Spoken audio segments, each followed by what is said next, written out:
What are the top 10 digital transformation YouTube videos from 2024? That's what we're going to cover here in episode 203 of Transformation Ground Control. Welcome to Transformation Ground Control. Ground Control. The podcast that covers everything related to digital transformation. This podcast features technology agnostic and international discussions related to digital strategy, software selection, implementation, change management, business process optimization, and everything else you need to know to make your digital transformation project successful. Whether you're embarking on an ERP implementation, supply chain transformation, or any other business or digital transformation, this podcast is for you. Now, here's your host, Eric Kimberling.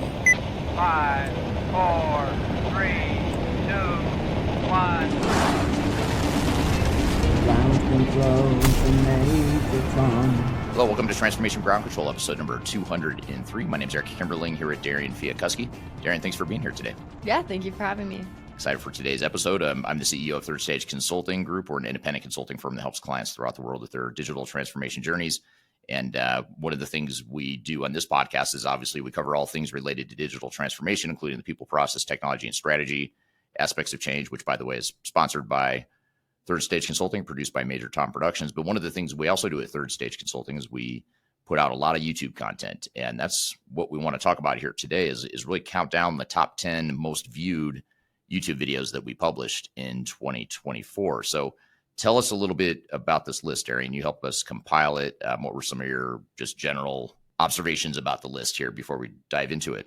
Yeah, so what we did is we took all of the views from any video published on Eric's channel in 2024, and we took the ones that you guys seem to like the most according to views. So this list will be the top 10 highest viewed videos of 2024 from Eric's channel. Yeah, it's interesting to see which ones made the list, which ones didn't. One of the things that you pointed out, just not to be too much of a spoiler here, but you pointed out that there were a lot of longer form like training videos, which I just started doing last year. Is the first time I had really done these longer form, like 1.5 to 2 hour deep dive training videos. And those seem to do really well on this list this year, didn't they? Yeah, absolutely. I guess the viewers, you guys will see as we go through the rankings, there's a lot in here and they're ranking pretty high. So you guys must enjoy watching those and learning what those training courses do for you. Yeah. So we'll play you the full clips for the shorter videos. And then for the longer videos, we're going to play you just a kind of a snippet from the long video. We don't want to overwhelm you with a 20-hour episode of the ground control here today, although I'm sure everyone would love it if we went for 20 hours.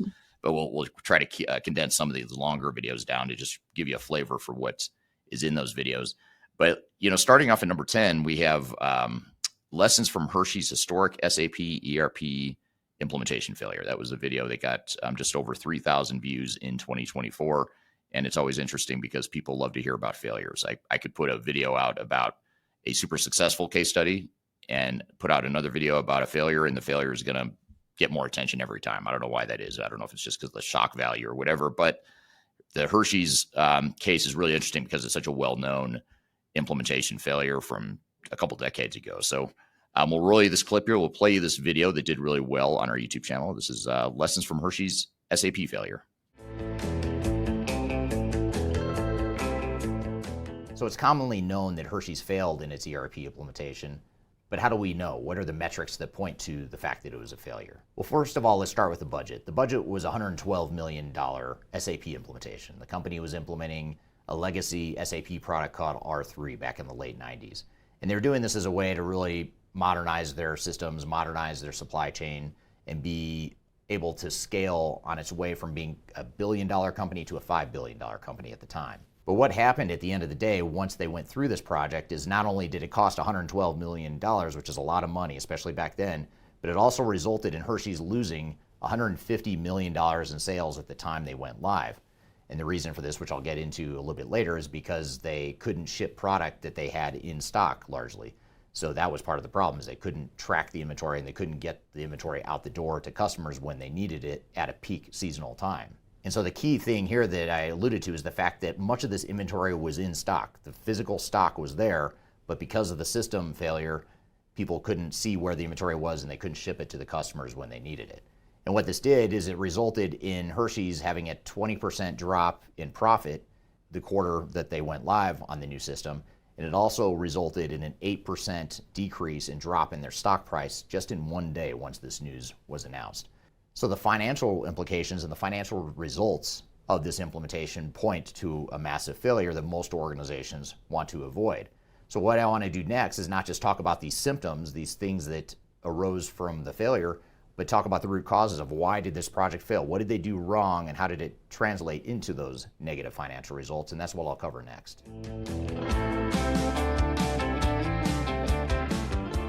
First, let's start with the overall implementation strategy and plan, which was highly flawed, in my opinion, based on what I've read during research of this.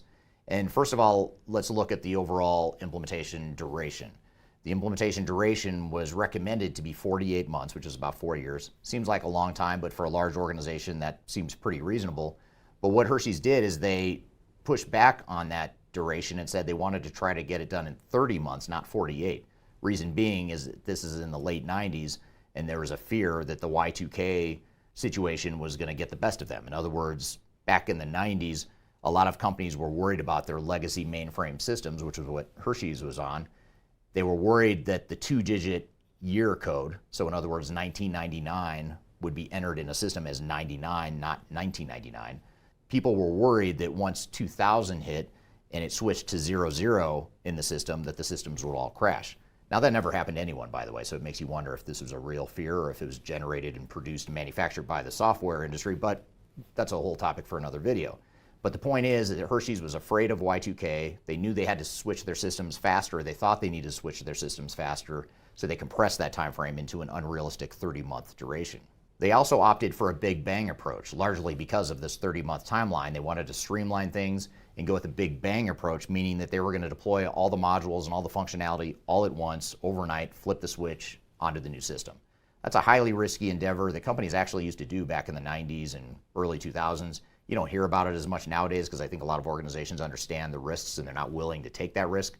But at the time, Hershey's went with a big bang approach and they flipped the switch on a lot of functionality almost too fast, faster than the organization can handle it, clearly. Perhaps even more damaging was that they limited their testing. So they didn't test the system the way they should have. They scaled back on their testing cycles, largely because, again, they were trying to compress their implementation into a 30-month time frame when it probably should have been closer to the 48 months that was originally planned for. So testing was something that got off track, and I'm going to come back to that because that's a really important point, and one of the core root causes of why this project failed is because they didn't test some of the core critical processes that happened during the holiday season for a chocolate manufacturer. I'll come back to that point too. And then finally, as part of their implementation strategy and plan, they stockpiled some extra inventory in the event that there was a problem, but they only stockpiled 8 days on average of inventory. So they thought, we are increasing the number of days of inventory we have on hand. That should cover any outage that we might have or any problems that we might have, but it turns out that wasn't nearly enough. They should have had a lot more inventory on hand for the implementation. So these are some of the flaws and fatal mistakes that they made early in the implementation planning and the overall implementation strategy, and these are mistakes that most of us could avoid by taking a better path for the digital strategy.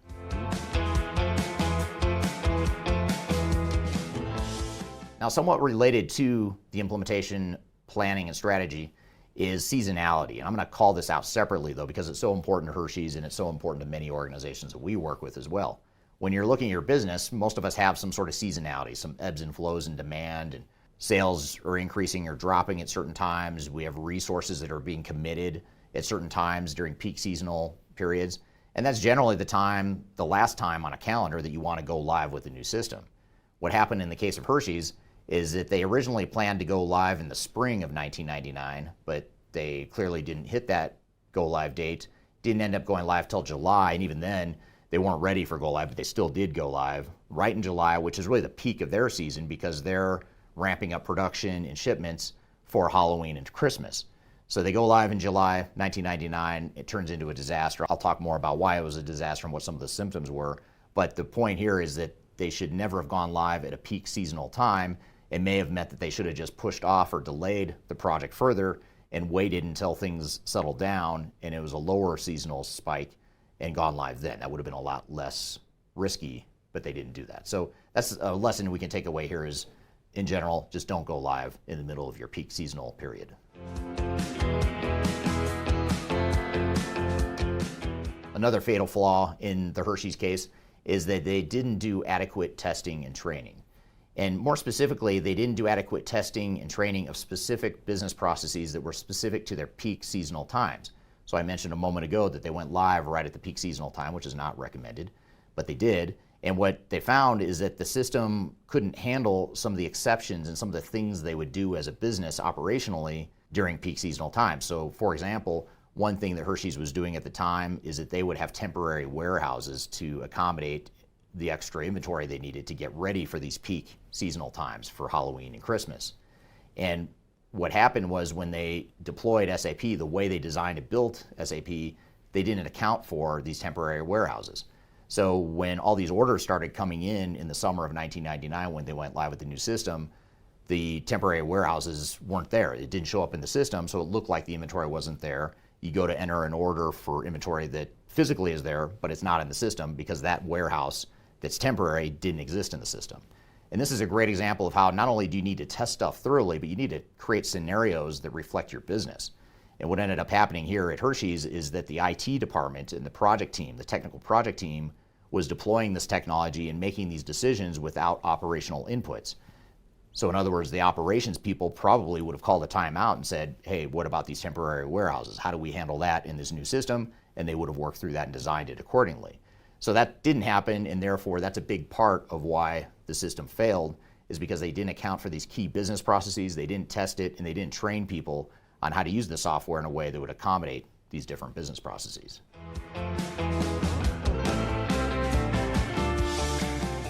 Hershey's also suffered from some organizational issues at the time it was going through the implementation, not necessarily related to the project itself, but just in general. For example, the company did not have a CIO leading up to the implementation. I think they hired a CIO somewhere along the way during the implementation, but they didn't have one going into the implementation. So they didn't have really strong technical leadership at the time that they started the project. Another challenge is that there was a disconnect between IT and the business. I mentioned a moment ago that there were key business processes that were not considered and baked into the implementation because the IT people were driving the process and they were making decisions without enough input from operations, and they ended up overlooking a really critical part of their business and their operations during seasonal peak times. And lastly, Hershey's didn't appear to have experience or much experience deploying a technology initiative of this magnitude. They had deployed smaller, more isolated, limited technology projects in the past with their legacy systems, but they had never gone through an enterprise-wide implementation, and so they just didn't have that internal competency and experience. And when you combine that with the disconnect between IT and the business and the fact that there's no CIO, that created a perfect storm of organizational issues that contributed to the problem as well.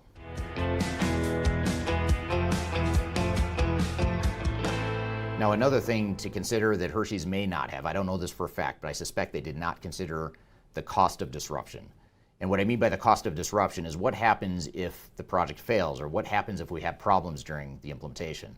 Most organizations are really good at planning and budgeting for the implementation itself, what they think it's going to cost to go through the implementation, but what they're not good at is quantifying the risk of what happens if we can't ship product. What happens if we can't close the books? What happens if we can't run payroll? What is that going to cost us? And in this case, as I mentioned at the top of the video, Hershey's lost $150 million in sales that they never recouped. And what's even worse is in many cases, customers, which were their end retailers, ended up switching from Hershey's and allocating more of those orders to Mars and some of the other competitors. So they lost business and they lost some customer loyalty as a result of that. And I'm not sure how you quantify that, but there is a cost associated with that as well. In addition, the stock price dropped by 8% overnight, literally overnight, once this news was announced, and investors and customers continued to lose confidence in the company. Now, the good news is that over time, Hershey's did figure things out. They did re-implement or try to go through the implementation again in the early 2000s, and apparently from what I've read, they were able to do that on time and on budget and went a lot more smoothly the second time around. So the good news is it appears that they learned from some of the mistakes they made, and they were able to rectify that in the early 2000s. And if you fast forward to now, there's news out recently that they're going through another digital transformation. I have no idea how it's going. They're not a client of ours, so I don't know if it's on track. If it's not, I'm not sure what the situation is, but it is worth noting that there's key mistakes they made over 20 years ago that are still relevant to us here today. And these are lessons that we can take and apply to our digital transformations and ERP implementations here in the 2020s. So that was the number 10 most viewed video from our YouTube channel in 2024. That was lessons from Hershey's SAP failure. It just had just over 3,000 views, which brings us to number 9 in the first of our training videos. So what have we got here at number 9, Darian? Yeah, number 9, like you said, first training video of many that you're going to see on this list. This one was Introduction to Business Process Management, the complete training course. So we're going to go ahead and play around 12 to 15 minutes of this. So one of the things that we found during digital and business transformations is that business process improvement is one of the most critical components. In fact, most organizations are going through a digital transformation because they want to improve and optimize their business processes. But oftentimes with all the different work streams and activities that happen during a digital transformation, it can be very difficult to understand what exactly business process management is and how it ties into our other activities. So what I want to do today is talk about more of a deep dive understanding of what business process management is and how it can be deployed in your organization. Now, this training is broken into a few different sections. First of all, I'm going to start off with the basic fundamental understanding of business process management, business process mining, which is a really important emerging area within business process management. And then I'm going to shift gears and talk about process improvement and how to define that future state. And then later in the segment, we'll give some examples of actual business process mapping exercises as well. I've also included below chapter marking so you can skip ahead to different chapters that you like, so you can see the full outline of this training course. And you can jump ahead if you like, jump through the different sessions as we go through the different modules here today.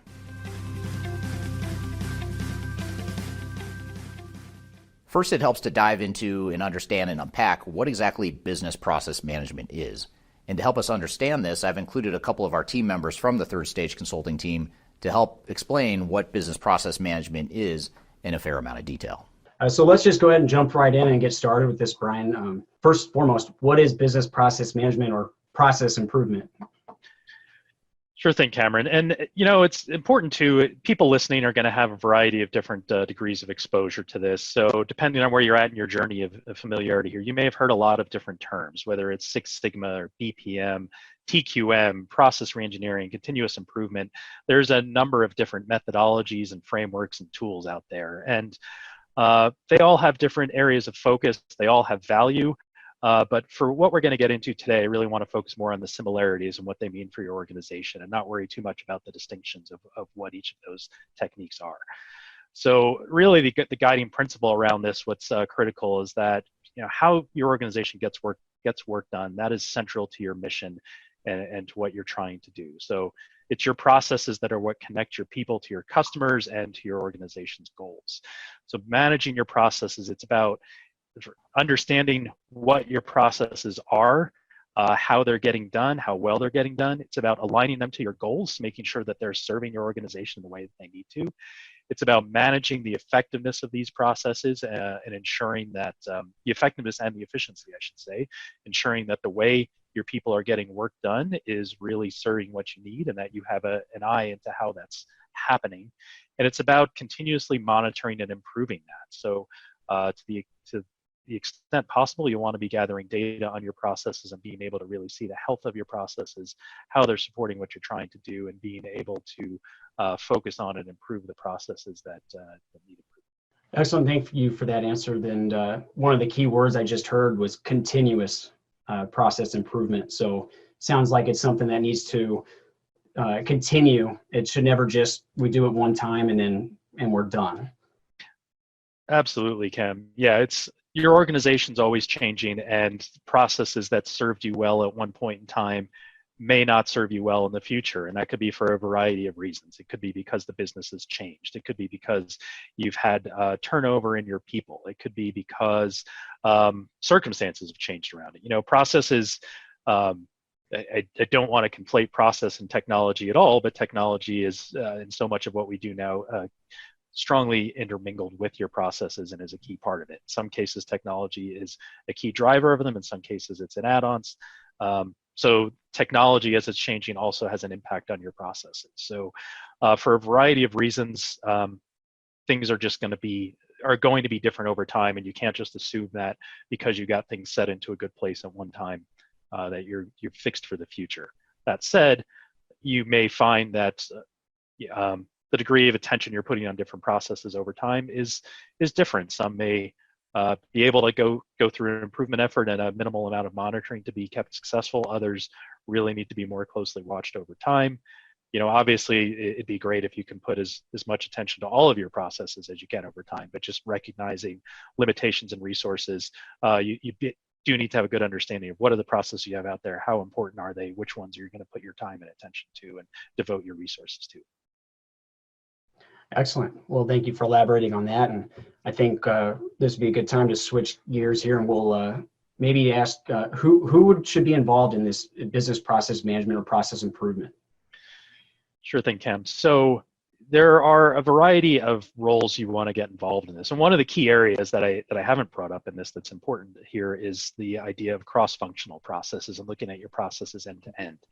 So often you may have teams that do some work on their own processes. They may do brown bag sessions and map things out and say, this is what we need to improve, but they may not be optimizing for that end-to-end experience. So defining your processes in an end-to-end fashion is a key part of that. And so doing, it means that when you want to undertake process efforts, you need to be able to bring in these cross-functional teams who are involved in the end-to-end process. So you don't just want to have, say, an operations team without having the sales team that's connected to it. You need to make sure that you are closely linked. And it's not to say every single session involving every process needs to touch on everyone, but you need to make sure you're really looking at where are the handoffs and processes and how do you engage the people across them. So the types of roles you're going to have in this, you'll need to have subject matter experts who have familiarity in different key areas. And you need to make sure too that these are people who know on the ground what's happening. You may have very knowledgeable managers who have a good understanding of the big picture and what's happening, but it's often true that they're disconnected from the reality of day to day what's happening in those processes. It's not to say they are by definition, but you need to be careful that you're not just assuming that someone who oversees the process actually knows how it's getting done.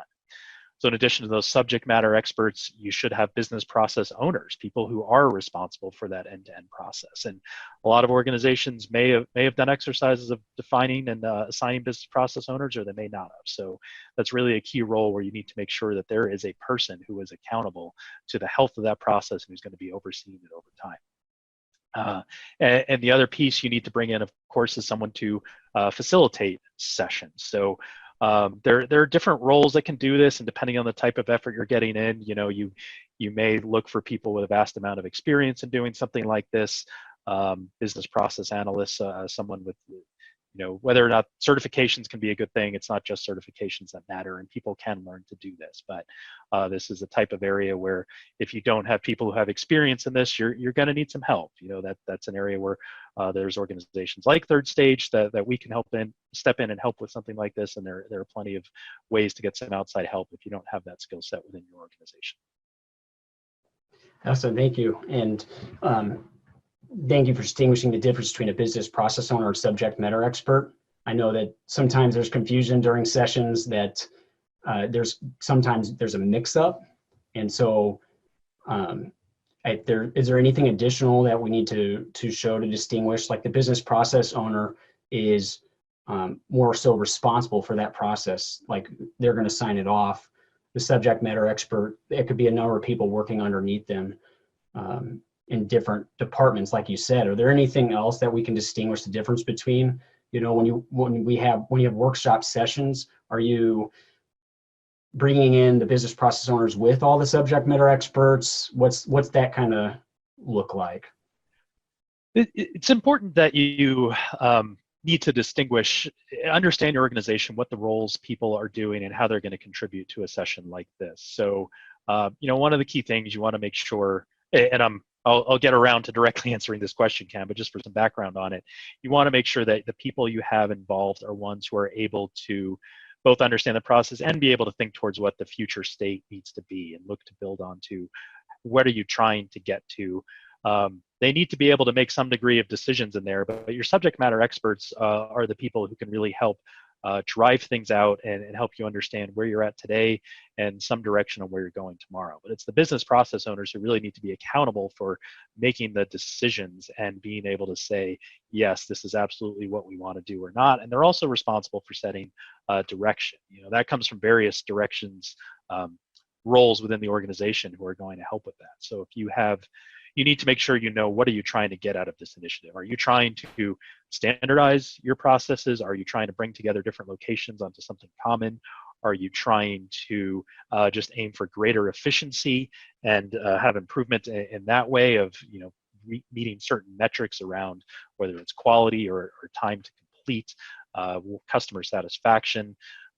Obviously, everything's got to be linked towards your customers' goals in the end, but making sure that you are really clear on what the direction is and what you're trying to get to. So ultimately, it's the business process owner who needs to be accountable for that within. So they have a key role for sure in the before any changes are implemented in your processes, that they're the ones who need to be comfortable that that's the direction you want to go. The subject matter experts are the ones who can really help identify a lot of those things on the ground that you need to do. So just to tie it back to where you were coming from in your question, it really depends on what your skill sets are of your subject matter experts and your BPO, your business process owner. Are they going to add value sitting through this time and working through the mapping with people and defining everything, or are they best positioned to do a review after the fact and help set some direction based on those things that are found? And your subject matter experts, are they capable without the guidance in the room or just from the facilitator to be able to set some of that direction and pick the future state? Or are you going to end up having a session where your SMEs are coming up with a bunch of ideas, but then you bring them over to your process owners later and find that these things are based on taking things from where we are today and improving them, as opposed to, setting a new way of doing work that you want to get to. So you really need to have a clear understanding of where you're trying to get to and what your skill sets are of your people to be able to get there. Excellent, thank you. And there was one thing you mentioned, it was initiatives, and I think this would be a good time to maybe link up process improvement to digital transformations. So what does that look like? Absolutely. So, organizations, the term digital transformation, some may think of as a buzzword, and it can mean a lot of different things. It is to a degree, but it's a helpful umbrella in which to think about the impact of technology and what it has on our organizations and how you're trying to modernize and use technology to your advantage. And as I mentioned earlier, processes are not they're not your technology directly, but technology does have a big impact on things. So I like to I don't think of process as strictly it's driven by technology. It's your processes that really drive what your technology needs to be, and you need to align that, but the capabilities you get out of technology are important. So as you're looking into an effort where whatever kind of project you're doing or initiative you're undertaking that is connected to your business processes, those processes and your business or organizational goals are what you need to think about in terms of driving that forward. So if you're in the early stages of saying, for example, we want to get a new ERP system, we want to drive our organization forward and increase efficiencies in our supply chain, in our purchasing, in our manufacturing, in our finance, HR, whatever it is you're trying to improve there, you want to make sure that initiative and the technology you go with is aligned to where you want your processes to be. You don't just want to jump into, let's pick a technology and assume we're just going to latch on to whatever that technology has to offer, and our business will follow suit. That's a recipe for failure if you just assume the technology alone is going to make those changes. You may decide that you want to follow those, I hate to use this term, but it may apply here. There are some scenarios where just using best practice technology processes within a technology is the direction you want to go. But that needs to be a well thought out and considered decision where you're still understanding that some parts of your business may not fit into that. You need to understand, really put the time and effort into what it is you're trying to do and how is that going to drive the technology decision, and making sure that anything you're doing from a technology perspective is aligned around where does your business and your organization trying to go. All right, so that was our number 9 highest ranked video of 2024. Eric, what do we got for number 8? Yeah, number 8 is AI. You figure you can't have a top 10 list of any sort without mentioning AI in some capacity. And this is the first video here that had just under 5,000 views in 2024. And it's how artificial intelligence is making ERP systems and software implementations more effective. So in this video, we're really trying to bring together the best of the new world of AI and the best of the old world of ERP, and talk about how those two things are coming together and how AI is affecting ERP software and the implementations themselves. So this is the number 8 on our list of the top 10 YouTube videos of 2024, how AI is making ERP systems more effective. Now, the first way that AI is changing and improving ERP software as we know it is that it's allowing organizations to finally take advantage of all this data they've been accumulating for years and decades in many cases. If you think about organizations going back to the 60s, we're starting to automate their business processes, starting to automate their data capture, and certainly that trend accelerated in the 70s and 80s into the 90s. And I'd say starting since the 90s, most organizations were on some sort of electronic computer system starting to collect data. So you've got at least 30 to 40 years plus of organizational history that a lot of organizations have that have been around for a long time, but they haven't known what to do with this data. They've had dirty data, they've had trouble mapping it, migrating it to new systems as they've done upgrades.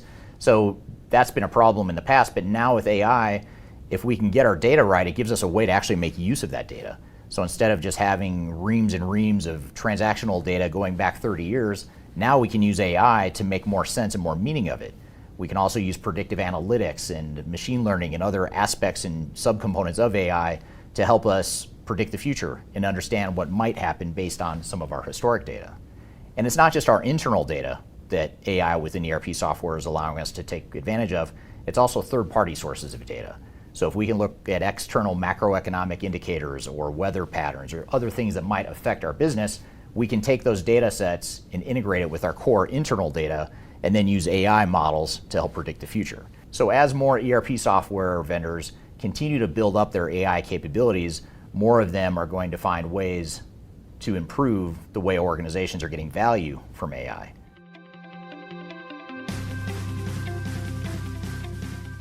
I'd say the lowest hanging fruit for AI within ERP software systems and the deployments that go along with them, as we know it today, is going to be generative and conversational AI. And if you don't know what that is, it's essentially the component of AI that allows you to talk to the system or type a question within a system and have a conversation rather than having to go into a system, go to a specific report, or go to a specific set of transactions to find the data you're looking for. If any of you have tried or used ChatGPT, for example, that's an example of conversational AI. You can type within ChatGPT a question or ask it to analyze something and it's going to come back with a response. You don't have to go Google a bunch of results. You don't have to go into your ERP system to pull a bunch of data. And this is where a lot of ERP software vendors are starting. They're starting with these conversational AI models that sit on top of their ERP platform and the ERP database to allow you to interact with the system in a different way. So you don't have to memorize where you need to go, what screen you need to go to, what field you need to fill out. You can type in a set of questions or a description of what you're looking for, and that conversational AI interface will allow you to receive that information accordingly. So as we look to where we are right now in the maturity curve of AI within ERP software, conversational and generative AI is probably the furthest along, and that's where a lot of software vendors are providing some capabilities there. So look for this as a way to really automate and streamline and change the way employees use and interact with your systems and your data going forward.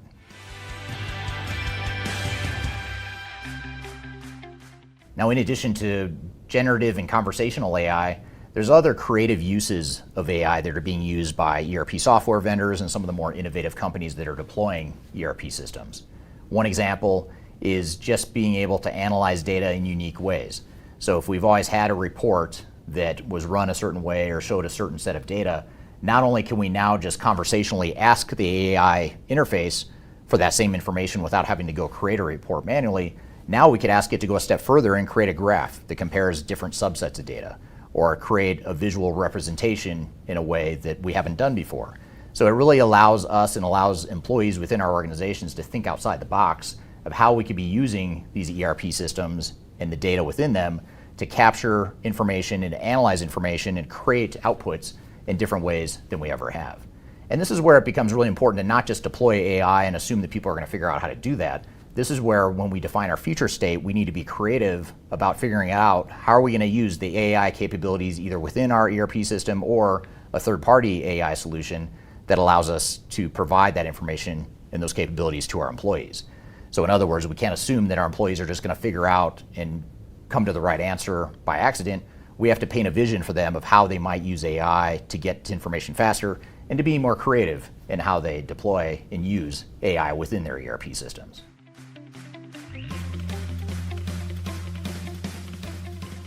Now, it's important to recognize that as we're talking about ERP software and AI, it's not just the AI capabilities that are being built within the ERP systems themselves that you have as an option. You also have the option of a standalone AI solution. And there's a lot of AI vendors out there, a lot of upstarts and startups that are creating AI solutions that can be bolted onto or worked within a certain technical landscape.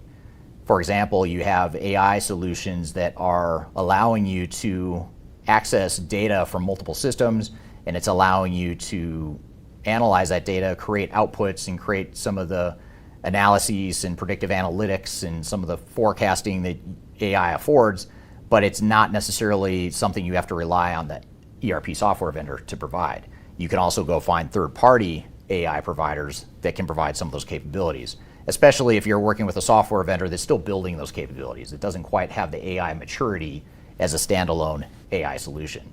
So when you're evaluating ERP systems, it may be worth not only looking at the AI capabilities of whatever system you're looking at, but also look at the third-party AI solutions that might work with that ERP system, as well as other legacy systems that you are going to retain for a short period or perhaps even permanently on top of any new ERP system you might deploy. So be sure to consider your full options when you're deploying ERP software in terms of how you might use AI.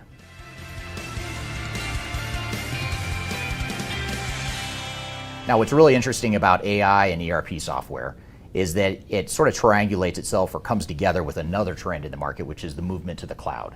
ERP software vendors are, for the most part, en masse moving to the cloud. They've transitioned their on-premise legacy systems or are in the process of transitioning those systems to cloud solutions that are largely rewrites of that legacy software. And the beauty here, in addition to other benefits of deploying cloud technology, is it really enables AI in a way that we haven't seen before. So if you think about your old legacy systems and some of the security issues you might have had and some of the silos of data, the lack of interconnectivity that you might have had, the dirty data, it didn't really lend itself well to really capitalize on AI in the way we can today. Fast forward to cloud solutions now, you've got a standard data model, standard business processes, less likelihood of corrupting the data because now you have standard processes to manage that data, and you've got all your data now presumably in one place in the cloud. And that's where AI really shines, because now AI can be used and rely upon more reliable data to help fuel the models and help provide information and help provide value that AI can afford. The other component that's really interesting is as we look to third-party data sources, especially as we look at things like Internet of Things and wearables and other devices that are capturing data outside of our four walls of our organization. Now with cloud computing, we can capture that data and integrate that data with our internal data to further enable those AI models. So there's a lot happening in the cloud space that is really accelerating the trend towards AI, and it's really a sort of a perfect storm or a perfect backdrop for AI to really take off and to continue to gain adoption and mainstream use within the ERP software space, which is largely why the ERP software vendors are investing so heavily in AI right now. All right, that was the number 8 video of 2024 in our top 10 list here with just under 5,000 views, how AI is making ERP systems more effective. And we've still got a lot more to cover. We've got the top 7 to get to here in just a moment. We're going to get to that in just a moment. But first, we're going to take a quick break. We'll be back with more Transformation Ground Control.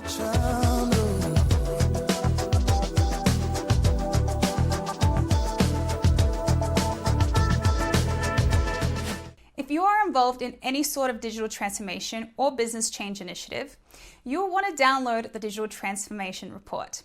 With its comprehensive overview of business and technology trends and best practices, this report is a must-have guide for any transformation project or executive team. Download this free report by visiting Third Stage Consulting at thirdstage-consulting.com. You can also visit our website to learn more about us or download independent reports, videos, and other best practices. Again, visit thirdstage-consulting.com today to learn how you can take your transformation to the third stage of success. Are you looking for ways to promote your product or service to enterprise technology decision makers and influencers throughout the world, like the ones who listen to this podcast? Major Tom Productions creates media, events, and influencer marketing for B2B technology providers. Our productions are exciting, educational, disruptive, and effective. Most importantly, they create results. Our content is unlike any other in this industry, engaging, influential, and trusted by technology buyers and influencers throughout the world. Each month, our productions reach hundreds of thousands of targeted buyers and decision makers who trust and engage with our honest and tech-agnostic content. With long-tail viral results and engagement with our content, Major Tom Productions provides a way to reach your target market and create awareness, calls to action, and a connection with potential customers. So, collaborate with us today. Learn how we can feature your product or service on podcasts such as Transformation Ground Control, Journey to S/4HANA, and Journey to Dynamics 365. We can also feature your brand on our YouTube channel called Digital Transformation with Eric Kimberling, which boasts over 100,000 subscribers and over 2 million video views per year. You can also participate in our in-person events, including our Digital Stratosphere Conference. Contact us today to learn more. We can tailor a marketing campaign that works for you. We look forward to helping more people learn more about and become engaged with your brand.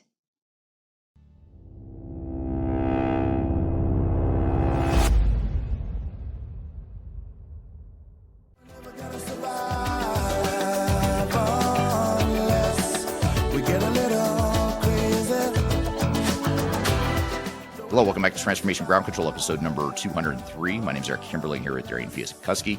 This is the podcast that has everything to do with digital transformation. It's the independent and tech-agnostic view of digital transformation, including the people, process, technology, and strategy sides of change. We're here counting down the top 10 videos of 2024 based on you, the viewers, and the videos that you watch the most from my YouTube channel. And we're up to number 7. What have we got here, Darian? Yeah, this one's a fun one. We have a comparison of ERP systems. So this one was just under 6,000 views, and it's a comparison between SAP S/4HANA and Oracle Cloud Fusion. So let's go into the comparison. Now, these are the two most common ERP systems in the marketplace, not just in general, but also for larger organizations. Organizations that are in the upper mid-market as well as large enterprises and Fortune 1000 organizations are more likely to evaluate these two options, perhaps just those two, or perhaps among other systems that they're comparing to as well. Both systems have been around now for several years, and their predecessor legacy systems have been around for decades. SAP and Oracle have dominated this space for quite some time. So it's interesting to look at how these products have evolved over time, how the strategies of the two vendors have evolved, and how the two systems compare to one another. The good news in the evaluation between SAP and Oracle is that the two systems, S/4HANA and Fusion, can't be much different. There's a lot of commonalities between them, but there's a lot of differences between the two systems. And I really want to highlight and focus on those differences here today to help you determine which one might be a better fit and which one might be a better choice to go do a deeper dive to understand the capabilities as it relates to your business requirements and needs. Now, both of these systems are highly scalable. They're systems that are built for large organizations. They have complex and diverse functionality that fits the needs of larger, diversified organizations. And both systems, as I mentioned before, are very well established, so there's a certain amount of maturity that both systems have. And finally, both systems have a huge plethora of modules and or bolt-on systems that can address diverse needs of different industries and different organizations. So there's a lot of commonalities in the two systems, but I'm going to focus today on the differences. Now, for a deeper dive comparison of these two systems, as well as how other systems compare to these two systems, I encourage you to read our 2024 Digital Enterprise Operations Report. And that report that we publish each year covers a number of implementation tips and lessons to help you through your digital transformation, but it also provides a number of benchmarks as well as independent and tech-agnostic software comparisons and rankings to help you see how these different systems compare to one another. So I encourage you to read that. You can read it by scanning the QR code in front of you, or you can go to the links below. So let's jump into the comparison of these two products.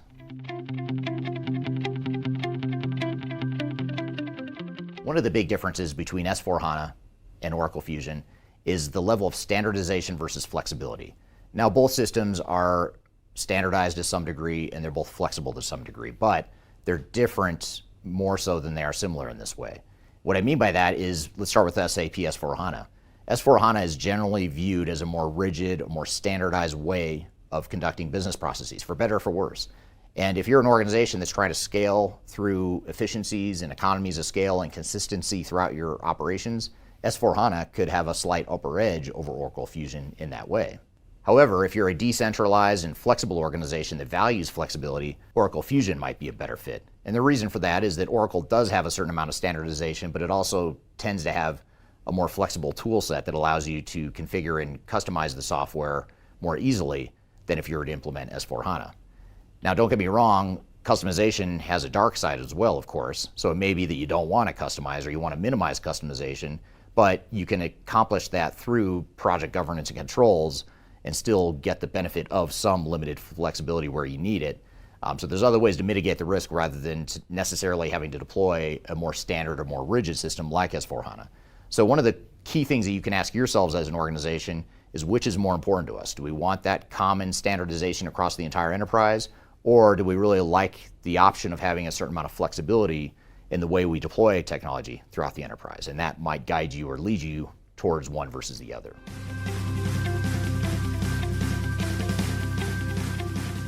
It also helps to look at the integration and architecture of the technology itself.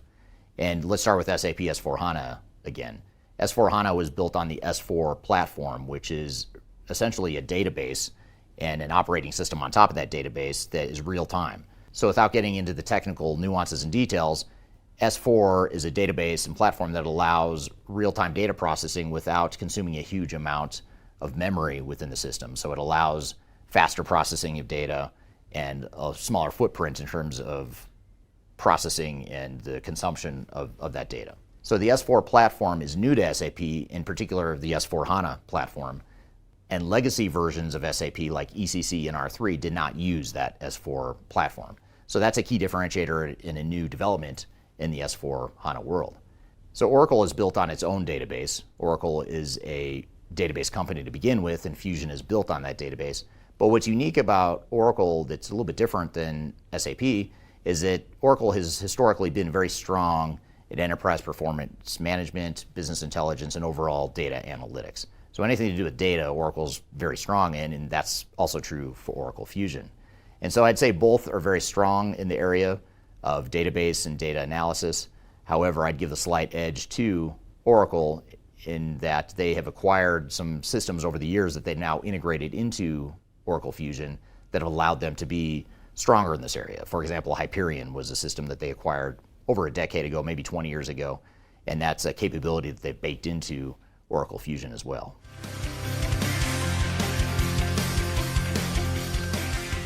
What's really interesting about S4HANA and Oracle Fusion is a way that these two companies have sort of flipped positions in their strategies and how they have developed and gone to market with their product suite.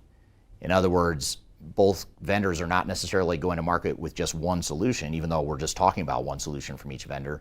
They have a multitude of systems that help support that core solution. And this is particularly true for SAP. S4HANA is a great product that has a lot of capabilities, but it can't do everything that organizations need. So SAP has gone out and acquired other systems, other best-of-breed systems that they integrate into S4HANA to complete the full picture of what a customer might need.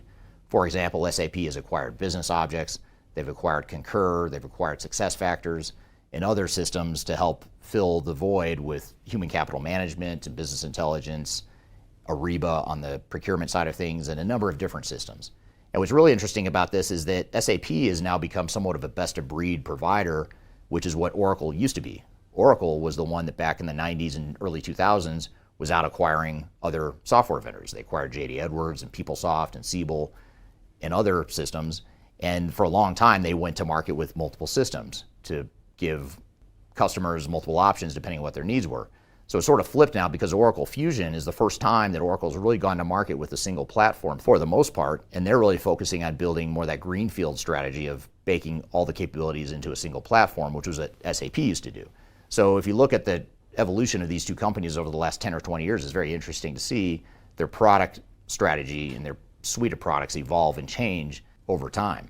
So what this means to you as an organization is that if you deploy S4HANA, you have to realize and recognize that you're probably going to have to deploy other systems on top of that. If you go with Oracle Fusion, you're probably going to be more primarily focused on Fusion rather than a best-of-breed suite of products, for better or for worse. So it depends on what the needs are of the organization, but just be aware that it's not just one system we're talking about in both cases.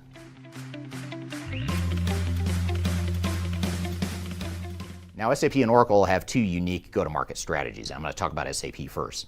SAP has something called Rise and Grow. These are two ways they've gone to market to address different parts of the market.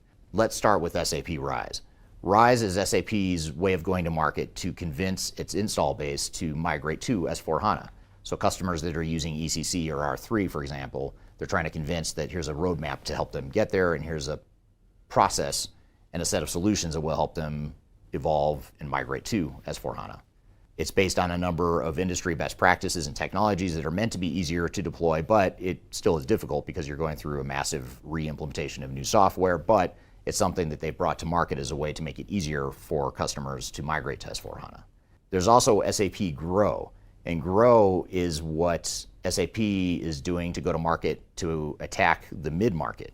So S/4HANA, as I mentioned before, is typically used by larger enterprises, but now with SAP Grow, they're trying to scale it down for small to mid-sized organizations that could still leverage SAP S/4HANA, primarily the multi-tenant cloud version of S/4HANA, and also provide a number of best practices and other accelerators that will help small to mid-sized companies implement S/4HANA easier and faster than a bigger company might.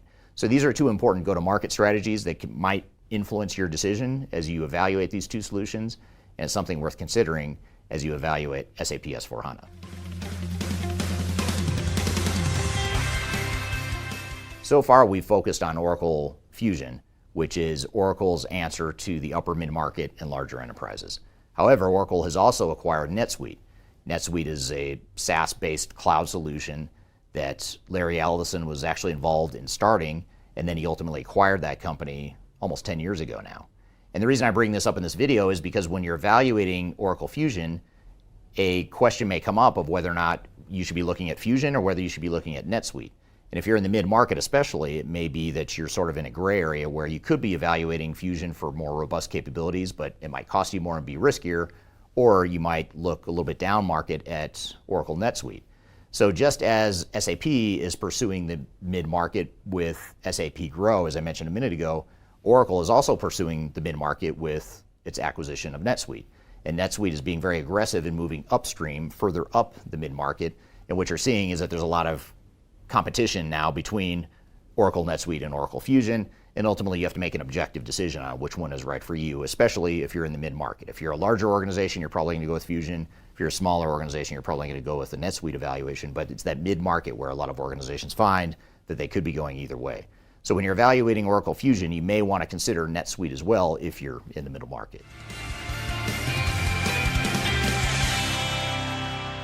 Another thing to consider is change management and adoption. And this is where I'll say that it's probably more of a net neutral overall between the two vendors. And what I mean by change management and adoption is that how easy is it for end users to use these two technologies? First of all, I'll say that if you're a legacy SAP or Oracle customer, you're using a legacy product from one of these two vendors, chances are pretty high that it's going to be a little bit easier for your organization to adapt to the newer version from that same vendor. So if you're using SAP ECC, it's probably going to be a little bit easier for your organization to adapt to S/4HANA. If you're using Oracle EBS or any of the other past legacy Oracle systems, it might be a little bit easier to move to Oracle Fusion. However, it's not going to be easy. These are complete re-implementations. So even if you're using a legacy product, you are re-implementing a brand new product that's rewritten for the cloud and has completely different capabilities, completely different levels of maturity, and that's really important and worth noting. Now, I will say when it comes to the maturity of these two solutions and the way they've migrated to the cloud, I'll say that Oracle Fusion has a leg up. They are a more mature product, I'd say, largely because Fusion has been in development for a long time, for I think 12 or 15 years.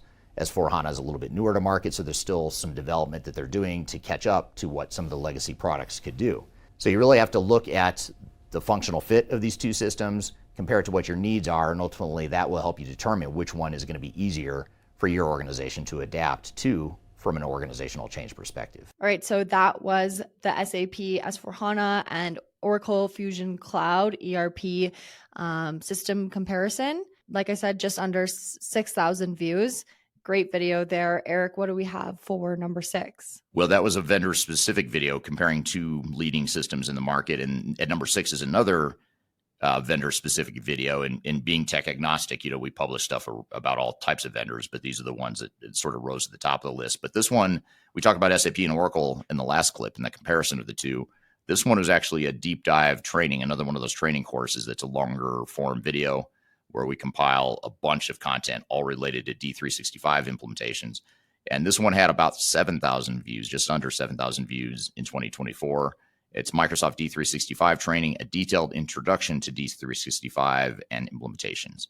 So with that, we'll roll you a sample of that clip from the longer video, which you can find. We'll include the links to these longer form videos that we're not playing the whole thing of. We'll include those in the description below. But in the meantime, we'll play this little clip here from number 6, which is the Microsoft D365 training course. A lot of our clients are implementing Microsoft D365, and we're helping them through their journeys to D365. And I want to go through a training program to help you be prepared for your D365 implementation, to really learn all it is you need to know about Microsoft D365. Now, today's training is broken up into a couple of different segments. We're going to go through a lot of different modules here today, so I won't cover each individual one here with you today, but you can go to the description field below if you want to jump ahead to different chapters or at least see what the different modules are within this training. But in general, what we're going to do is we're going to start off by talking about what D365 is, some of the strengths and weaknesses, how it compares to other systems in the marketplace, and then we'll shift gears and talk about how to prepare for an implementation and actually execute an implementation. And then finally, last but not least, we'll talk about some lessons learned from D365 implementations. Now, if you're looking for more supplementary information to give you a deeper understanding of Microsoft D365 and what it is you need to know to make a D365 implementation successful, I encourage you to read our Guide to Successful Dynamics 365 Implementations. This is chock full of tons of information and tons of lessons and tips for how to make your D365 implementation successful. You can read that paper for free by scanning the QR code right here in front of you, or you can go to the description field below and find the link to the Guide to D365. And just as a side note, one last thing before we jump in, this training is designed for anyone that's involved with the D365 implementation, including Finance and Operations or F&O and Business Central. So whichever version of Dynamics 365 that you're implementing, this training is meant to help you through that process.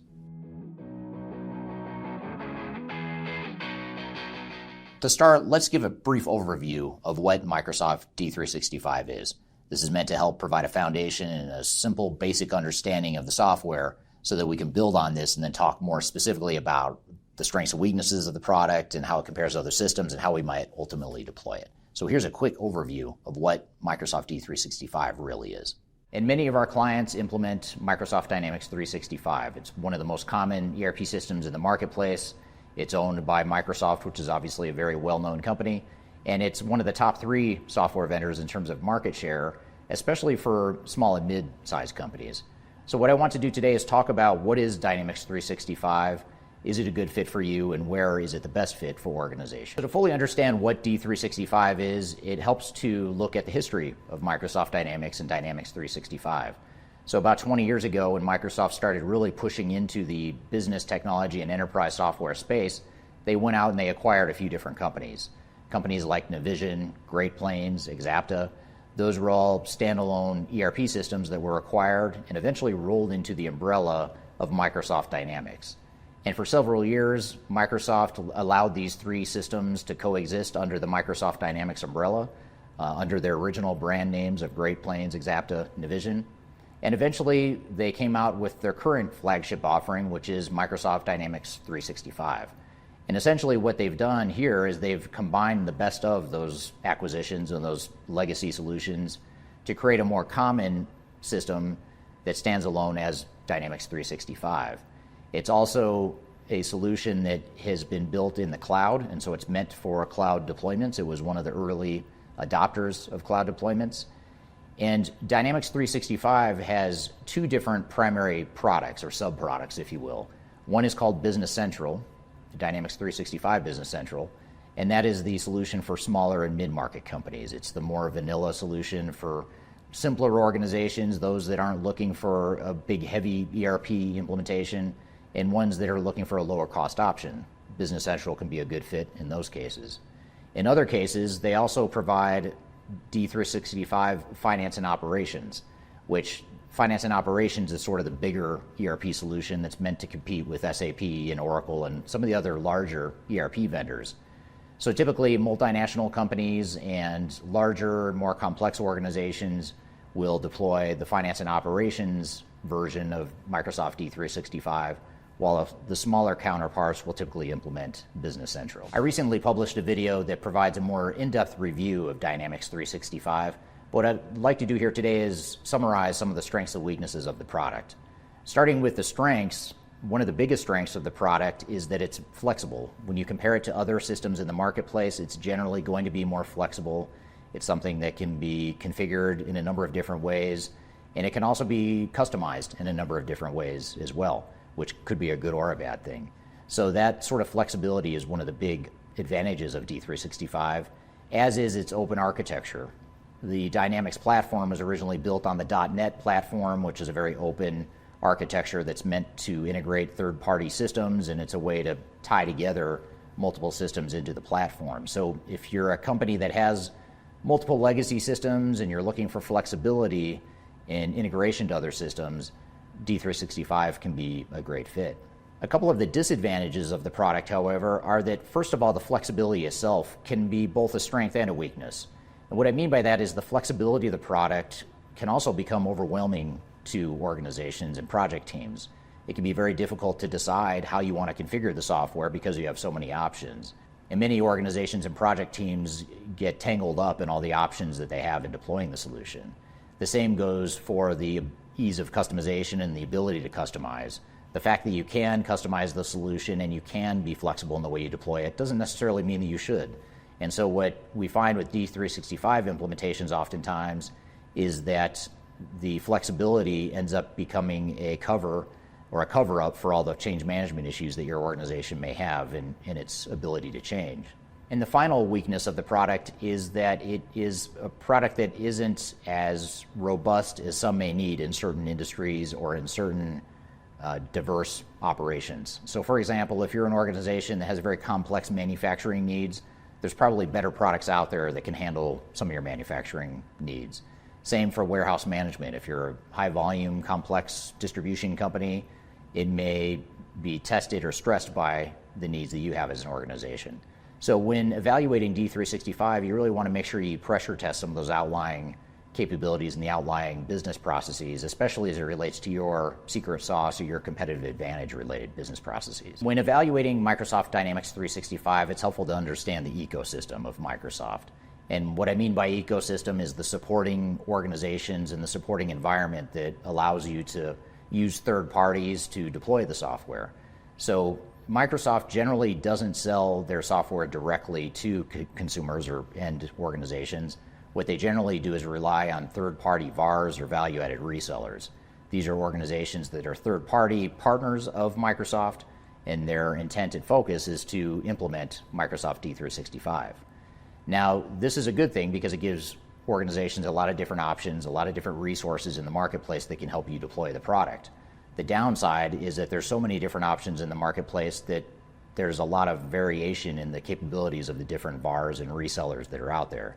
So you really want to vet those resellers carefully and make sure that you're navigating the sort of fragmented ecosystem carefully. Now, the other dimension that is both a strength and a weakness of the Microsoft ecosystem is they have what's called ISVs, or independent software vendors. And these, again, are third-party organizations that not only implement Microsoft D365, but in most cases, they've also built some sort of unique capability on top of D365. So you might have an industry-specific solution that takes the D365 platform and tailors it for a specific industry, and that IP or that intellectual property is only offered by that one ISV. So again, it's a pro and a con, because in one hand, it allows you to find a very specific version of Dynamics 365, but on the flip side, it's also exposing you to a third party that may or may not be a good fit for your organization, and it creates just yet another option that you have to choose from. The other thing that this calls into question is that with ISVs, they're the only ones that can support that version of the software. So you've somewhat limited your options in terms of who can support that specific version of Dynamics 365. So in general, if you're looking for something that's both has the capability of a broad, big ERP system, but is also tailored for your industry or your specific needs, then Microsoft D365 can be a great fit for you. Now, the Dynamics 365 product rates fairly high in terms of its general functionality and capabilities. It can provide a very broad set of capabilities and business processes and workflows to help automate your business. But implementing the solution is a different story. Sometimes implementing can be very difficult. It can be challenging. I've mentioned the fact that the flexibility of the product can actually create problems during implementation if you don't have strong project governance and you don't have a strong vision of what you want of the product. So that's one thing to watch for, is the flexibility of the product is mostly a strength, but it can create risks and challenges during implementation. The other challenge of Microsoft Dynamics 365 implementations is that, as I mentioned before, the flexibility of the product can actually mask some of the change management issues that you may be facing within your organization. So in other words, just because you can change the software to do what you want it to do or the way you might operate today doesn't mean that you should. So what ends up happening oftentimes is we see clients who are resisting change, who want to keep doing things the way they always have, but use a new software to do it, and they end up changing the software just to automate the way they've always done things. So that's a dynamic you really want to watch for, and Dynamics 365 implementations tend to require even more change management support than other ERP systems. And finally, another challenge with D365 implementations is that because of the flexibility and the architecture, the open integration, all the advantages on the technical side, it ends up creating a myopic focus on the technology. You end up focusing resources on the technology pieces of the transformation rather than the more important operational and organizational pieces. So that's a pitfall you want to watch for, is don't let the flexibility and the complexity of the product suck you into a focus strictly on the technology, because ultimately it's the people and process side of the equation that will ultimately make you successful. So these are a few of the things to think about as you consider a Dynamics 365 implementation. That was the number 6 most popular video, according to you, the viewers, with just under 7,000 views in 2024. That was the Microsoft D365 training course. That was just a snippet or a sample of what's in that full 2-hour course. You can watch that full video if you're interested in that topic. You want to go into that deep dive in more detail. We've included links below. You can find that on the YouTube channel by going to the links in the description field below. So that brings us to number 5. What's at number 5, Darian?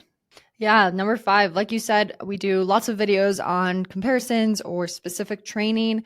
But every single year, we also come out with the top ERP systems. So this was our top ERP systems for 2025 video. Let's roll the clip. We've changed the way we've ranked the top 10 systems to focus not only on quantitative factors like average cost, functionality, and things of that nature, but we also look at intangibles, things such as implementation time frame, risk, and just overall implementation success, the ecosystem supporting each of these products. And then thirdly, the other big change is that we've also looked outside the realm of our own experience and our own research, and we've drawn from other data sources and consolidated them and provided a sort of weighted ranking based on both third stage knowledge and experience, as well as other independent sources that combine to create this top 10 list. So what I want to do today is jump into what are those top 10 systems, what are the big changes from last year, and what are the top systems you should be considering as you look to your digital transformation in 2025 and beyond. Coming in at number 10 is Odoo. And Odoo was in our top 10 list last year. It dropped a little bit this year, but it's still a strong contender in the top 10. And it's a great solution for smaller organizations that are looking for an ERP system to replace QuickBooks or maybe other manual processes. Now, some of the strengths of Odoo include the fact that it's relatively easy to deploy, it's relatively cost effective, and it's very modular. So it's great for organizations that don't necessarily know if they want a full-blown ERP system yet, and perhaps they just want to roll out individual modules. There's also a very strong developer community supporting Odoo, especially in certain parts of the world like Europe and Asia, and emerging as such in a similar way in other parts of the world as well. So very strong community and ecosystem supporting Odoo, and it continues to increase over time. Now, the downsides of Odoo include the fact that it is sometimes lacking scalability for larger organizations or upper mid-market organizations. They may find that Odoo just doesn't have quite the breadth of capability that some of the other larger systems in our top 10 list might have. And the other factor to consider is the fact that the configuration can take a while to set up. So for organizations that are looking to the open source model as a strength, they may also find that the weakness is now there's a lot of configuration work that needs to be done to get the system to work.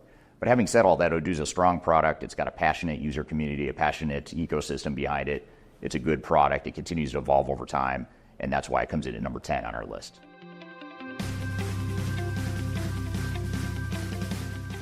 Coming in at number 9 is Acumatica. And Acumatica is actually a new entrant in our top 10 list. It has not made our top 10 list before, but this year it does, largely because it has such an emerging market share in the small and mid-market.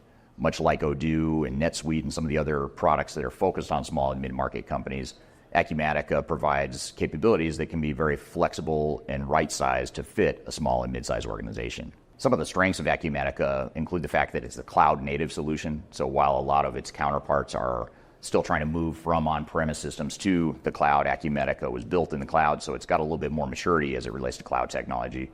It's also flexible, a lot more flexible than some of the other systems in the market. It can be cost-effective and affordable for small and mid-market companies, and it also provides a great deal of flexibility and integration to other systems. Now, some of the downside risks of Acumatica include the fact that it's not quite as scalable as some of the other systems in our top 10 list. So for organizations that are high growth or larger organizations, they may find that it doesn't have the advanced capabilities that are required. And also the ecosystem supporting Acumatica isn't as strong as some of the other systems in the marketplace. Yes, there are Acumatica resources out there and resellers that can support the product, but it's not as robust as some of the other systems in the marketplace. So it's important to recognize these weaknesses, but with all that being said, that's enough to land Acumatica at number 9 on our top 10 list.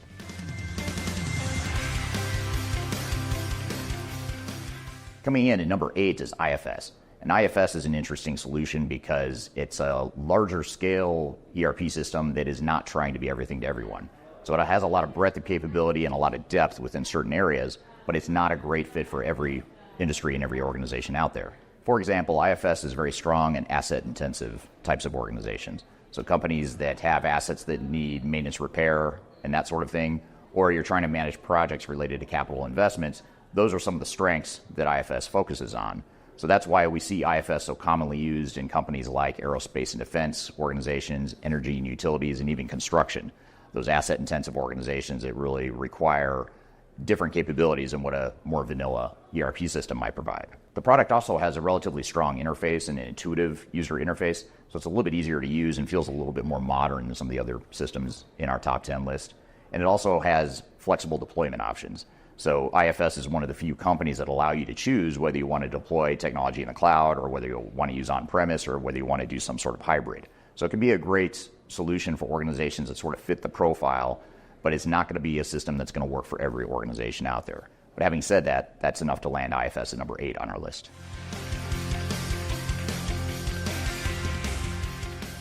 Coming in at number 7 is a combined offering from Workday and Salesforce. And this is an interesting entrant into our top 10 because in the past we've placed both Workday and Salesforce separately in our top 10 list. And quite frankly, we've received some criticism for that because a lot of people would say, well, Workday and Salesforce are not full-blown ERP systems.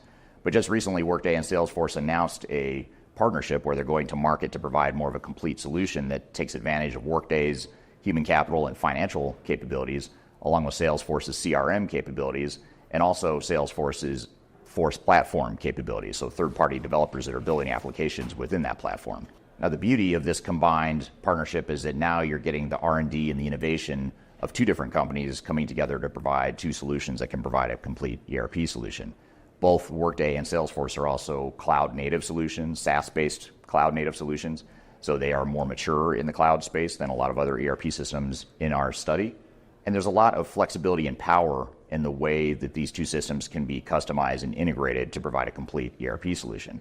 Now, the downside of these two solutions is that you're dealing with multiple solutions. So that sort of defeats the purpose of why organizations oftentimes look to ERP systems, is because they want one core ERP system that can do everything they need it to do.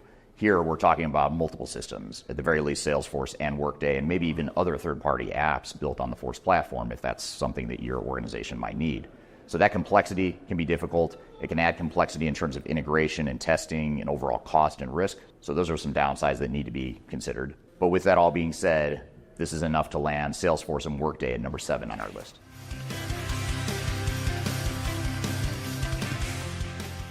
Coming in at number 6 is Epicor Kinetic. And Epicor was in our top 10 last year and it's moved up a couple slots here this year. And the reason Epicor Kinetic is at number 6 and moving up is because it is so strong in the manufacturing and distribution space. So if you're in a manufacturing and distribution related organization, you might find that Epicor is particularly strong, especially if you're a mid-market organization, and especially if you're looking for flexible deployment options using either cloud, on-premise, or a combination of both. Now, Epicor Kinetic is strong in that it focuses on manufacturing and distribution and some of the needs of those organizations. So a lot of mid-sized organizations find that it's a great functional fit without having to pay the higher cost of a tier 1 or a larger ERP system that might be overkill for what their needs are. And when we compare Epicor to other software providers in the marketplace, we find that they're investing particularly heavy in user interface, and it has a modern day look and feel of a modern ERP system. And those are some of the strengths of the solution. And then another intangible factor that we look at is the fact that they've got a very strong leadership that's really sort of turned the ship of Epicor and really helped put them on a stronger trajectory longer term. Now, some of the downsides of Epicor Kinetic include a few things. One is that if you're a large organization, you might find that there's not enough breadth of capability. Even if you're a manufacturer, you might find that you need a bigger system that can do more things. But if you're a mid-market organization, that might be enough. If you're a smaller manufacturer distribution company, you might actually find that Epicor is a bit expensive or a bit complex for your needs. So that's where you might look to other solutions that are even smaller than Epicor, but Epicor does fit nicely right there in the mid-market. And then another downside to consider is that compared to other systems in our top 10, Epicor does not have as strong of an ecosystem. It's a developing ecosystem and it's getting better. The new leadership team has invested more in its ecosystem and its network of partners, but it's still something that hasn't quite reached the levels of other systems in our top 10 list. But having said all this, that's enough to land Epicor at number 6 on our list.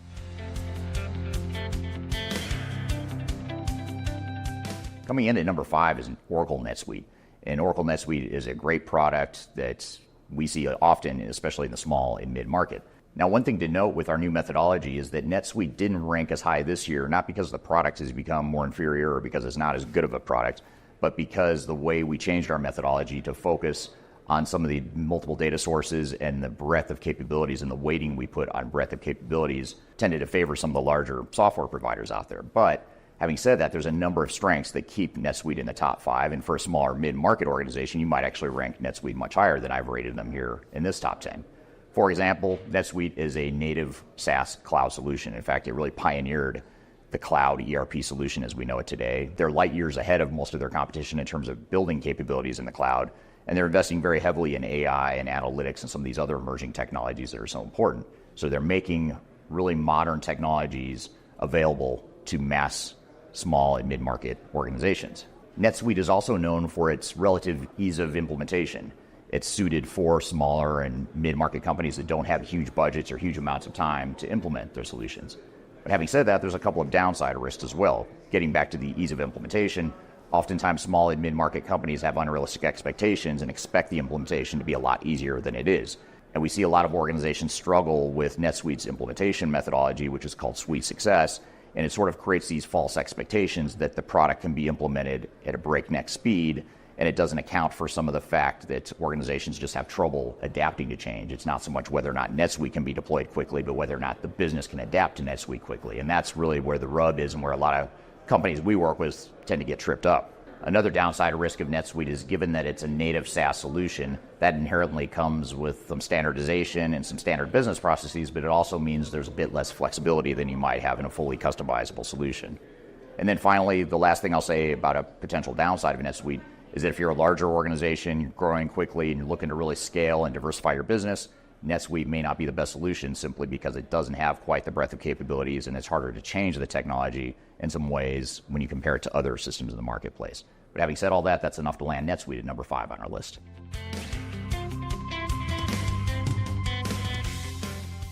Coming in at number 4 on our list is Infor Cloud Suite. Infor Cloud Suite has been in our top 10 for a few years in a row now, hovering in the top 5 here. And again, this year it continues. And I'd say some of the strengths of Infor Cloud Suite include the fact that it's a good alternative to the big tier 1 providers. So when you look at SAP, Oracle, maybe even Microsoft, Infor Cloud Suite is a great alternative in that it's not quite as big and massive and complex as some of these other systems. It's a little bit more focused, but yet still scalable for organizations that find that it's a good fit. And the organizations that find it to be a good fit are typically in the manufacturing space, the distribution space, or even the healthcare space, given some of their acquisitions in the healthcare market. So the product is relatively flexible. There's a fairly strong ecosystem supporting the product, and it can be cost effective when you compare it to some of the larger ERP software counterparts.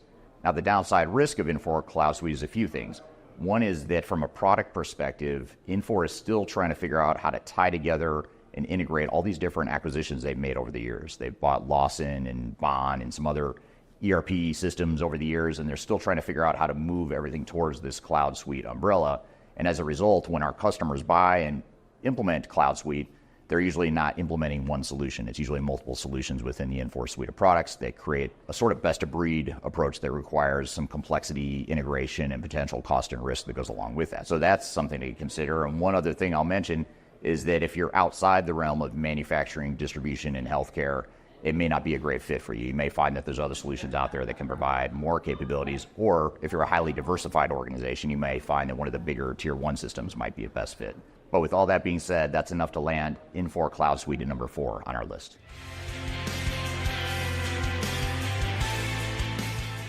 Coming in at number 3 is SAP S/4HANA.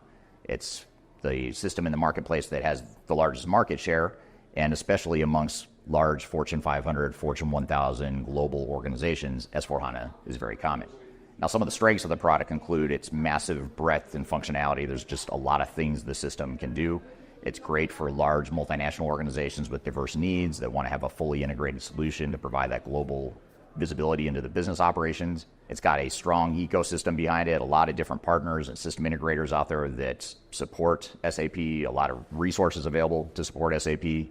And SAP just provides a complete solution that caters to a number of different industries. Now, the downside risk of S/4HANA are a few things. One is that oftentimes SAP is trying to be everything to everyone, and in its quest to do so, there's not a perfect fit within any one industry. Certainly they're stronger in some industries, but there's some industries where S/4HANA is overkill or it doesn't quite meet the needs of that specific industry or that type of organization. S/4HANA implementations are complex, they're risky, they're costly. Even for legacy SAP customers that are using ECC, they find that it's a big jump to S/4HANA, and there's a lot of complexities that go along with that, given that it's a new architecture, a new platform, and a completely new system built for the cloud. And when we look at implementations, implementation challenges are one thing holding back S/4HANA in our top 10 list. There's a lot of challenges out there, a lot of struggling and troubled S/4HANA implementations that we're seeing in the market. So that's something that holds it back. And then finally, the last thing I'll say is that when you look at the user interface of SAP, it's not quite as modern and clean, and it's not quite as user-friendly as some of the other systems in the marketplace. But having said all that, that's enough to land S/4HANA at number 3 on our list.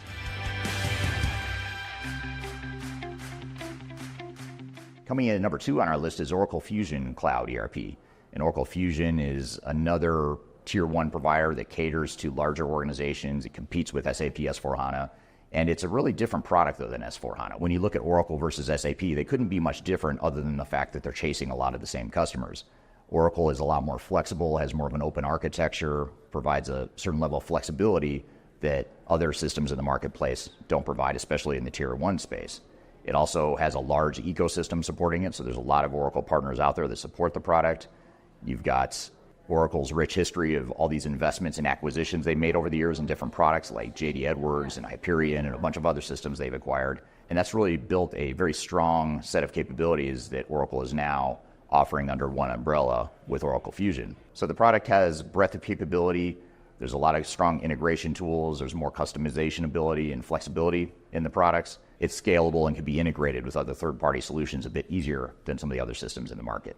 Now, the downside of Oracle Fusion is, first of all, that it's somewhat of a complex implementation when you look at it. There's a complex series of products in the suite of Oracle Fusion applications, and that can create a certain amount of technical complexity when it comes to integrating even just these Oracle solutions. Now, the good news is, yes, Oracle provides strong integration tools, but it requires more integration because you've got different systems to pull together here. And just like SAP, sometimes Oracle implementations can cost more, take more time and resource commitments, and that can lead to challenges along the way too, and that sort of holds back Oracle in its implementations. And then finally, I'll say that Oracle Fusion might be overkill for some mid-market or smaller organizations that might actually be better suited for Oracle NetSuite. If they're looking for an Oracle product, they might be better suited to look at Oracle NetSuite. And so really understanding whether or not you should really be looking at Oracle Fusion or Oracle NetSuite in terms of where you are as an organization is important if you are going down the Oracle path. But having said all that, that's enough to land Oracle Fusion Cloud ERP at number 2 on our list.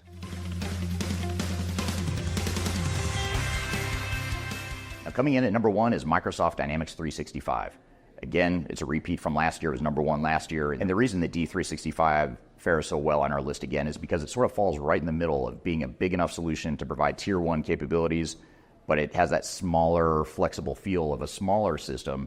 And that really helps it cater to not only the small and mid-market, but especially the larger market. Now, to be clear, when I'm talking about Microsoft D365, at number one, we're talking about F&O, the finance and operations version of D365. Business Central is for smaller organizations. That is not in our top 10 list, but F&O is the one that we're referring here today. Now, D365 is a bit more flexible than other systems in the marketplace. It has that Microsoft look and feel, the integration with Copilot and SharePoint and some of the other Microsoft tools that are out there. That provides a certain amount of comfort and user adoption comfort that other systems may not have.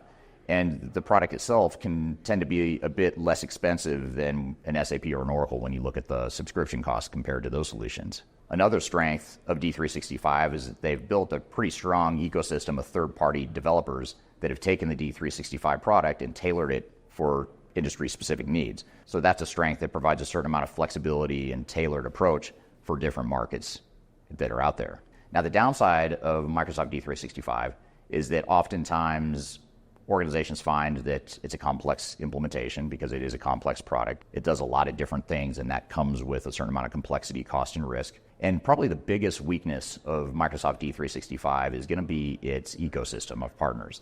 Microsoft doesn't tend to control or have much say or influence over its ecosystem when you compare it to other vendors in the market. And that creates a high degree of variability and winners and losers, if you will, of Microsoft partners. So you've got some really good ones out there, but you've got some other ones out there that you wonder why are they partners of Microsoft. So you've really got to do your due diligence when choosing a system integrator or reseller or a technical implementation partner for D365. But when you factor in all these strengths and weaknesses, that's enough to land D365 at number one on our list. Now, in addition to this top 10 list, it's worth calling out 3 honorable mentions. These are 3 systems that you can make a strong argument for being in the top 10 list and maybe replacing 3 that we have in the list. One of those is Sage X3. Sage X3 has not yet made our top 10 list, but it's always been right on the cusp and right on the border. And Sage X3 is great for small and mid-market organizations that are looking for an alternative to some of the bigger solutions. And it's also good for organizations that are looking for an alternative to, say, a NetSuite or an Acumatica, which were in our top 10 list. Sage X3 might be a good alternative if you're a smaller mid-market company and you're looking for another option to look at. Another honorable mention goes to Microsoft D365 Business Central. Now, we know that D365 F&O was number one on our list, but Business Central is a different product that did not make our top 10 list, but you can make a strong argument that it should. And the reason for that is because it's a cloud-based solution that Microsoft has owned for a long time now. It competes fairly well with NetSuite, and it's a great alternative for small and mid-market companies that are looking for an ERP system that's right-sized for their organization. And finally, the third honorable mention goes to Aptean. And Aptean is probably the one vendor in all these discussions we've had here today that people have not heard of. A lot of people have not heard of Aptean. That's because it owns a number of different products that are focused primarily on manufacturing and distribution and a lot within food and beverage in particular. And so I would consider Aptean sort of a sleeper or a hidden gem within the ERP space, and that's something you may want to look at if you're in the manufacturing and distribution space especially. So these are 3 honorable mentions you may want to consider.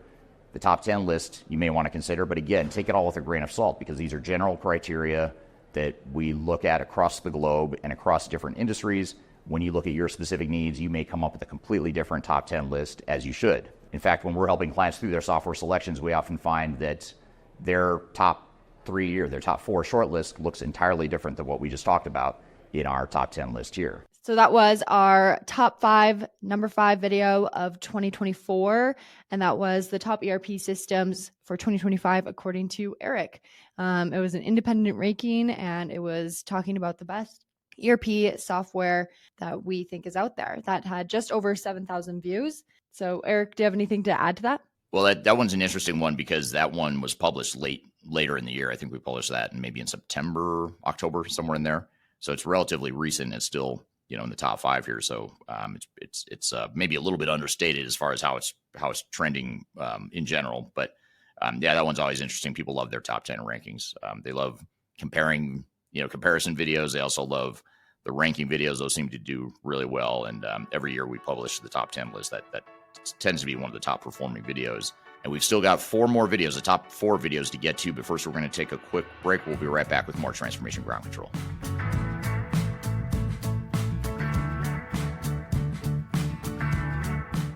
My name is Eric Kimberling, and I'm the CEO and founder of Third Stage Consulting. Before we dive too far into today's content, I want to invite you to learn a little bit more about Third Stage Consulting, who we are and what we do.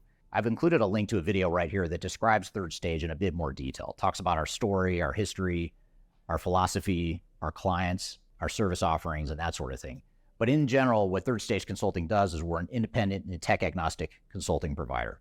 We help clients through their entire digital transformation life cycles, beginning with digital strategy, software evaluation and selection, all the way through and including implementation planning, implementation readiness, and the actual implementation itself.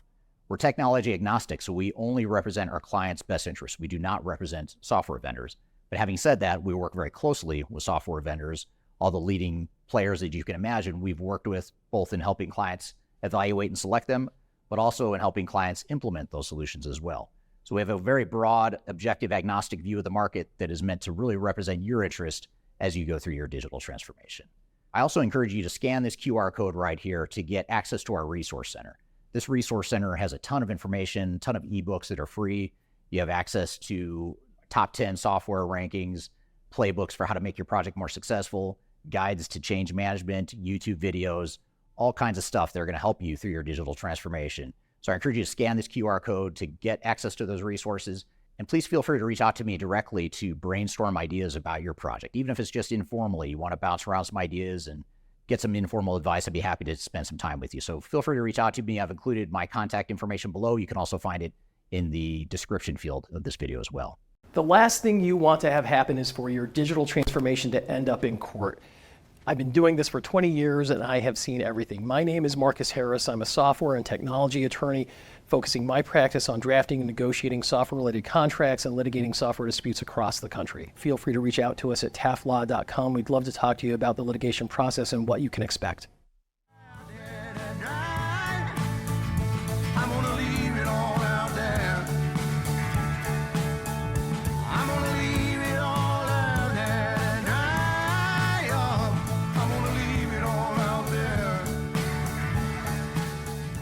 Hello, welcome back to Transformation Ground Control, episode number 203. This is Eric Kimberling with Darian Chwialkowski of Third Stage Consulting. We're an independent consulting firm that helps clients throughout the world with their digital transformations. We help them reach the third stage of digital transformation.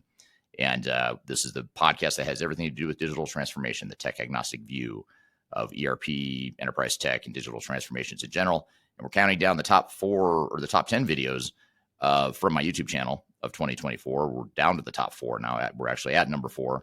And we talked at number 5. Number 5 was the top 10 ERP systems of 2025. And the ranking videos and anything that compares specific vendors, those types of videos do really well. But another category of video that does really well on our YouTube channel is anything controversial or anything that runs counter to the mainstream industry narrative. And at number 4 is a video that I published that talks about the dark side of cloud, basically. We talk about how vulnerabilities of cloud and SaaS ERP software have finally been exposed. And this is one of those videos where we're putting stuff out that we believe to be true. We see it to be true all the time, but it's not necessarily what software vendors want you to hear. So that's, I think, why this video did so well. It had just over 9,000 views in 2024 so far. This is at number 4. Have vulnerabilities of cloud and SaaS ERP software finally been exposed? So first, let's talk about what the advantages of cloud systems are. And this is something that I think we're all pretty familiar with. We know what some of the upside potential is of cloud systems. We don't have to maintain our internal systems and infrastructure. We don't have to hire as much staff to maintain that infrastructure.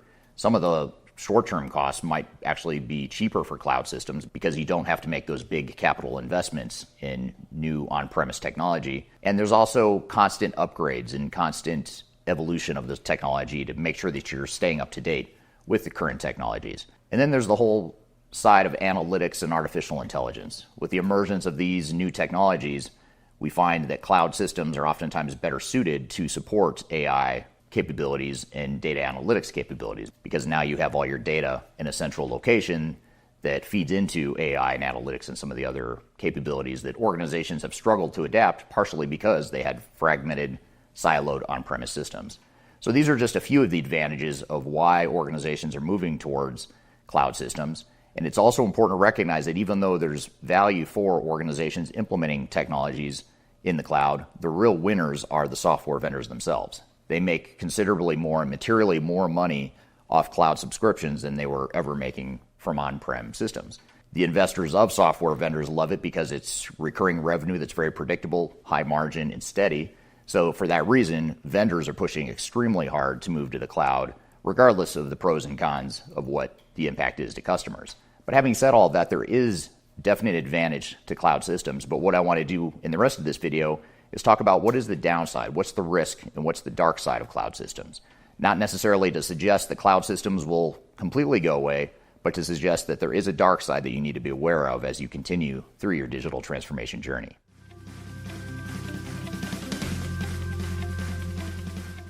So the first downside that's important to be aware of is the fact that oftentimes cloud technologies offer less flexibility than what you might have had with your on-premise systems.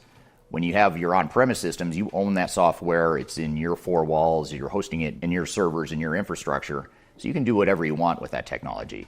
You can configure it how you want, you can customize it how you want, you can bolt on other applications however you want, and there's really no limitation to what you can do to the software. And this could be a good or bad thing depending on how far you go with customization and flexibility. But oftentimes what organizations find is that there's a bit of a culture shock when they move to a cloud-based system, especially if it's a multi-tenant software as a service type of solution where there's even less flexibility. But when you move to the cloud, because the whole premise of the cloud technology concept is that you're providing technology at scale to many organizations, that means that there's inherently less flexibility than if you had your own version, your own instance of the software that allowed you to do whatever you want. So it's important to recognize that there's limitations on flexibility. For some organizations, that's a good thing because they're trying to standardize operations and standardize business processes. But for most organizations, I'd say it is a culture shock and it's a difficult transition, especially if you're not used to operating in a cloud environment. So something to be aware of, something to plan for, and something to recognize that you'll have to invest more in organizational change management to get your team to adapt to cloud technologies.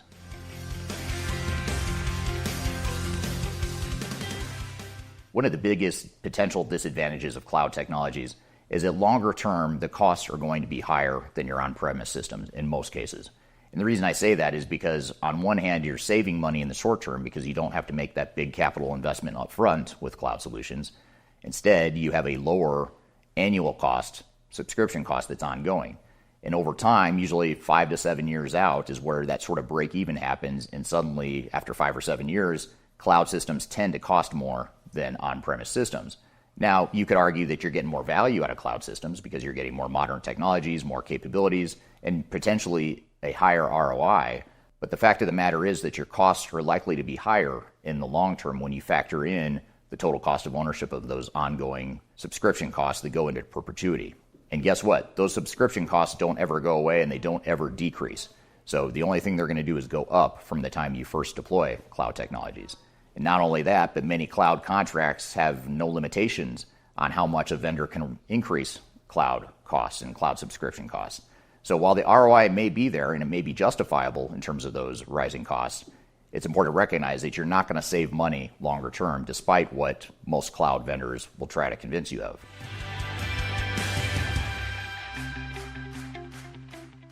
The other thing to be aware of with cloud systems is that there's a certain lack of maturity that comes with many of the cloud systems in the marketplace. Now, I will say that there's a caveat here. This statement and this whole segment of this video does not apply to the native cloud systems. Systems like NetSuite, Salesforce, and Workday, for example. Those are 3 enterprise technologies that were born in the cloud, they were built for the cloud, and they've always been in the cloud for 20 plus years. So those systems are fairly mature and well established in the cloud. But if you set aside those established software solutions and you look at some of the legacy on-premise vendors like SAP, Oracle, Microsoft, Epicor, Infor, etc., what you find is that those systems are complete rewrites to the cloud. So in other words, all those capabilities that had been developed over decades of R&D and investments in the product now are suddenly overnight trying to move those same capabilities into a rewritten version of a cloud solution. And that just doesn't happen overnight. It's going to take years for a lot of these on-premise legacy vendors to move all of those capabilities over to the cloud. But having said that, there's a lot of capabilities that they've already built for the cloud that far exceed and surpass what they might have had with their on-premise version. So it's sort of a double-edged sword. You're getting some new capabilities with the cloud solutions, but in many cases, when you look at things like advanced manufacturing or advanced planning, advanced budgeting, things of that nature, a lot of times software vendors don't have that extended capability built for the cloud yet, or if they do, it's very simplified and not quite as robust as what they had before. So just be aware that there's a lack of maturity that comes with a lot of these systems in the marketplace. Doesn't mean you shouldn't move to the cloud necessarily, but it does mean you have to figure out what you're going to do to address those gaps and those risks in your transformation.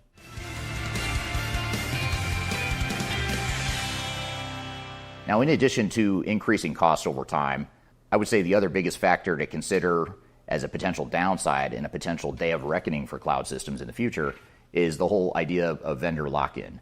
So you have this concept where now all of a sudden, if you have all of your enterprise technologies and processes stored with one vendor in the cloud, suddenly that vendor has you locked in. It's a lot more difficult to move to another system. In other words, the switching costs are very high with the cloud compared to on-premise. And for software vendors, this is a dream. This is exactly what they want. They want you to be locked in. They want you to go all in on their solution and invest more of your IT spend with them for longer term. So it's a good thing for software vendors, but the question becomes what happens over time, let's just say 10 or 15 years from now, when you deploy all these cloud technologies, especially if it's enterprise-wide, and then you find that for some reason your business changes and evolves a certain direction and the software changes and evolves in a different direction that may or may not meet the needs of your organization. So this is all very important to recognize and understand, and there's ways to hedge for this. One way to hedge is if you're going to move to the cloud, perhaps you don't put all your eggs in one basket and you deploy multiple cloud technologies. Not only would you get better capabilities potentially by having more of a best-of-breed approach, but now suddenly you don't have that vendor lock-in where your entire enterprise is exposed to the risk of having one vendor manage all of your systems, all of your data, and a lot of your IT spend. So just be aware of the whole concept of vendor lock-in, and there's a lot of ways you can hedge and diversify your risk, but you just want to be aware of it. So these are some of the things that lead me to believe that we may see a dark underbelly of cloud systems in the future, in the not too distant future. It may also create somewhat of a severe backlash against cloud systems. We have yet to see, but I'd love to hear your thoughts on the cloud. Do you think the cloud is here to stay? Do you think there's a dark side? Do you think there'll be a backlash at some point in the future? I know this is a very controversial topic that runs counter to what most industry pundits will say, so I'd love to hear your feedback as well. So that's the number 4 video in our top 10 lists. Vulnerabilities of cloud and SaaS ERP software finally been exposed. I'm curious to hear comments from people, any thoughts you have around the cloud and SaaS and some of the dark side and hidden costs, those sorts of things that we talk about in the video. I'm curious to hear from the audience what their thoughts are there. But that was number 4 with just over 9,000 views in 2024, which brings us to number 3. What have we got at number 3, Darian? Yeah, number 3, our top 3 here, getting down to it. This one had just over 11,000 views in 2024, and it's another training video. This is an overall view, though, of training instead of a specific training. So it's an ERP software training, a detailed introduction to ERP systems and implementations. So we're going to go ahead and play you guys a clip of this video. We work with a lot of different software implementations, a lot of different project teams, a lot of different industries. And what we wanted to do here today is provide a training course that goes deep into understanding what the different ERP systems are in the marketplace, what it takes to make those ERP implementations successful, how to understand the change management and the risks and failure points of implementations, as well as some case studies so that we can understand what not to do as well as what to do during our implementations. So this training course is meant to be a deep dive into understanding ERP systems and ERP implementations. This is going to be relevant whether you're a project team member going through an ERP implementation for the first time, whether you're trying to brush up on your skills, whether you're a consultant, whether you're an executive team member trying to figure out what exactly you should know about ERP systems and what understanding you need to have before embarking on an implementation. So this is meant to be a deeper dive than a lot of the videos you'll find on my YouTube channel. I encourage you to share this training material in this training video with anyone else on your team that you think might benefit from this and your overall project team and your colleagues as well. Now, the way we've broken up this training session here today is we've broken it into a number of different modules, and you can see the agenda here in front of you. We're going to start off by talking about ERP software in general. This is especially helpful if you haven't yet chosen an ERP system or if you're still trying to figure out and narrow down what system or systems might be the best fit for your organization. Once we've done that, we'll dive into implementation planning, the implementation itself, organizational change, basically everything you need to know about how to implement ERP systems effectively. And then we'll get into some case studies. We'll talk about ERP failures and some of the lessons from them, as well as successful ones and some of the lessons we can take away from organizations that have been successful in their ERP implementations.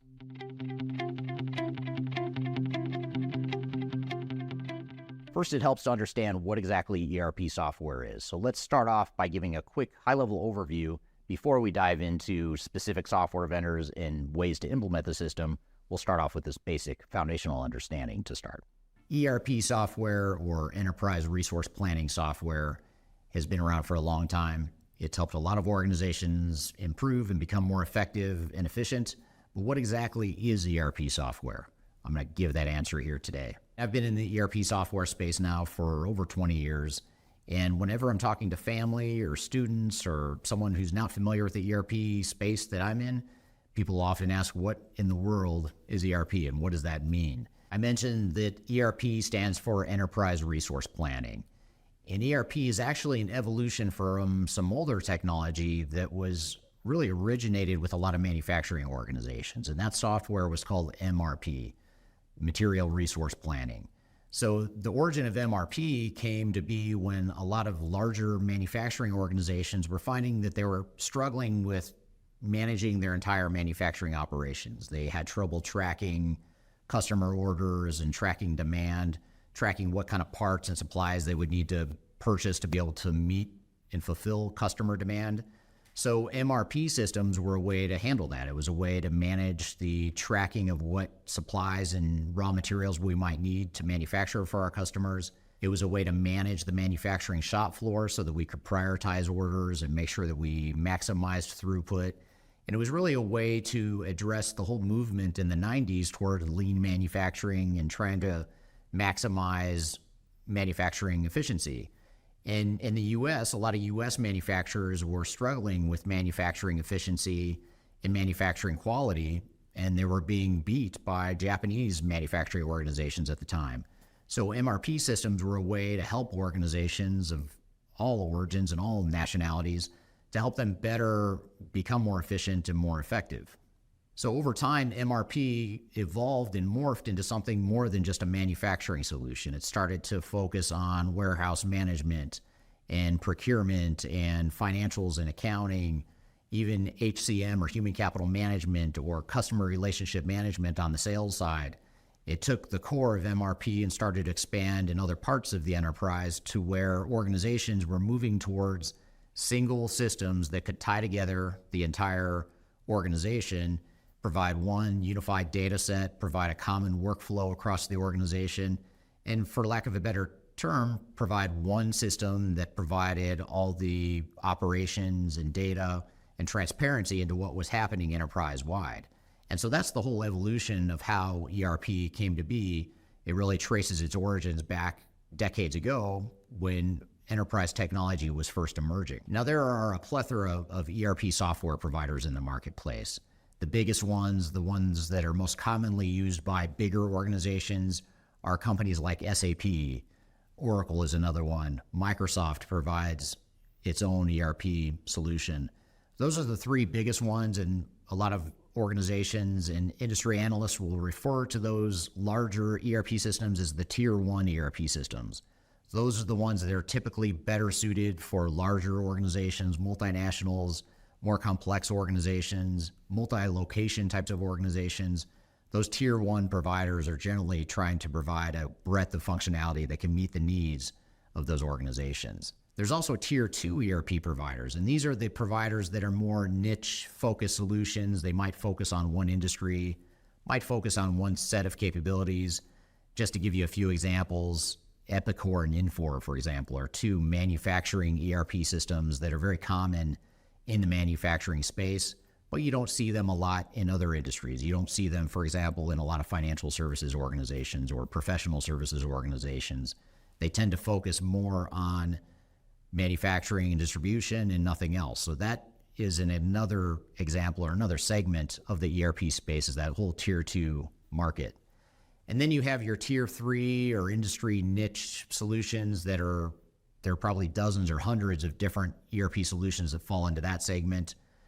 They're either smaller, simpler solutions that can provide capabilities to specific industries, or perhaps certain functions or capabilities within ERP. They may not even be providing full ERP capability. They may be focusing on just one small segment within ERP. And like I said, there's a ton of different options and solutions in that space. So overall, if we look at all the different types of ERP systems out there, there are easily dozens, if not hundreds, of ERP systems that can be used for your organization. Typically, the going in proposition with ERP implementations is that you're going to have one ERP system that can do everything that you would need technology to do for your organization. Now, that is an ideal situation. It's a perfect world scenario, but the reality is most organizations have unique needs and unique challenges that can't be met by one single ERP system that's trying to be everything to everyone. So what the single ERP system model has done is it's created a niche or a void that's being filled by what we call best of breed ERP systems. And these are systems that are not meant to be one single ERP system that's going to be everything for everyone within your organization, but it might be that you're focusing on different segments of your business. So for example, within your sales organization, you might have CRM or customer relationship management software. Within your HR department, you might use a separate or a different human capital management software that specializes in that. And Workday, for example, is a good example of a system that provides just HCM capabilities. You might have a different system that provides financial and accounting capabilities. And you could also, in addition to those examples, be using a core back office ERP system to tie it all together. So best of breed systems is a common trend that we're seeing in the market. And it's in some ways more complex because now you have multiple systems that you have to tie together. But in other ways, it provides more flexibility. It provides more precise fit with what your unique business needs might be. And there's certainly trade-offs to both the best of breed model as well as the single ERP model. But when talking about ERP, it's important to look at the whole picture of what are those spectrum and continuum of options available to you in the marketplace. You've probably seen that ERP implementations quite commonly fail. In fact, many statistics put the failure rate at above 80% of organizations that try to implement ERP, whether it's a tier 1 system, a tier 2 or 3 system, or a single ERP, best of breed ERP, doesn't really matter. The failure rate is fairly high. So the question becomes, if the technology is great and there's so much demand for this technology, how could they possibly fail as often as they do?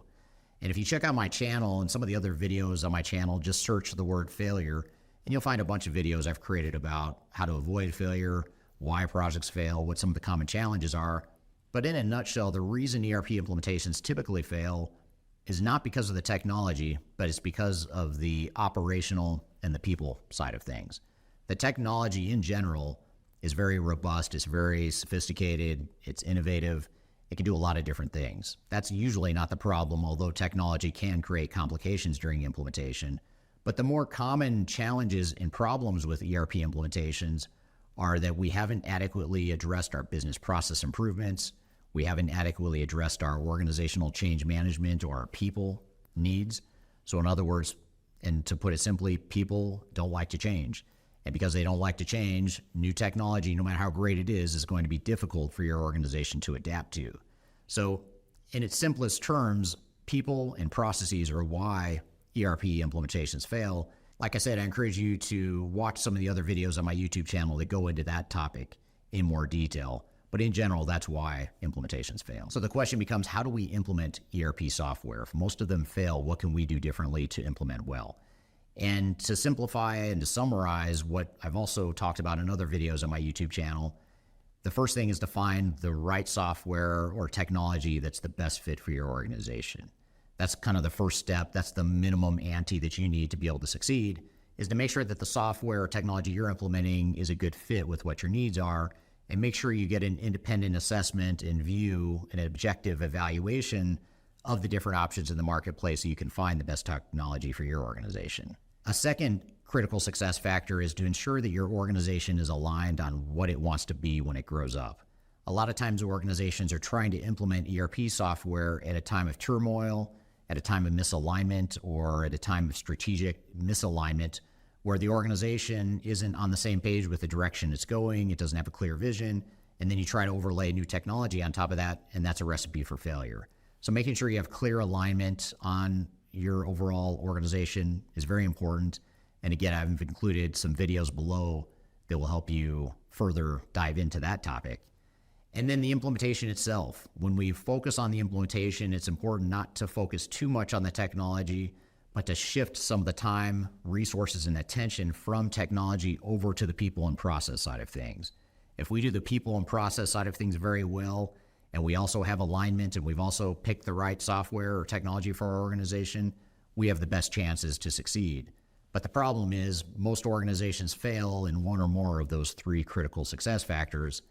And like I said, I encourage you to download some of the content I've included links to below that'll dive more into what you need to do to be successful for your ERP implementation. ERP software had its origins many years ago with some very simple types of objectives it was trying to accomplish. It was just trying to track inventory and orders and activities better within an organization.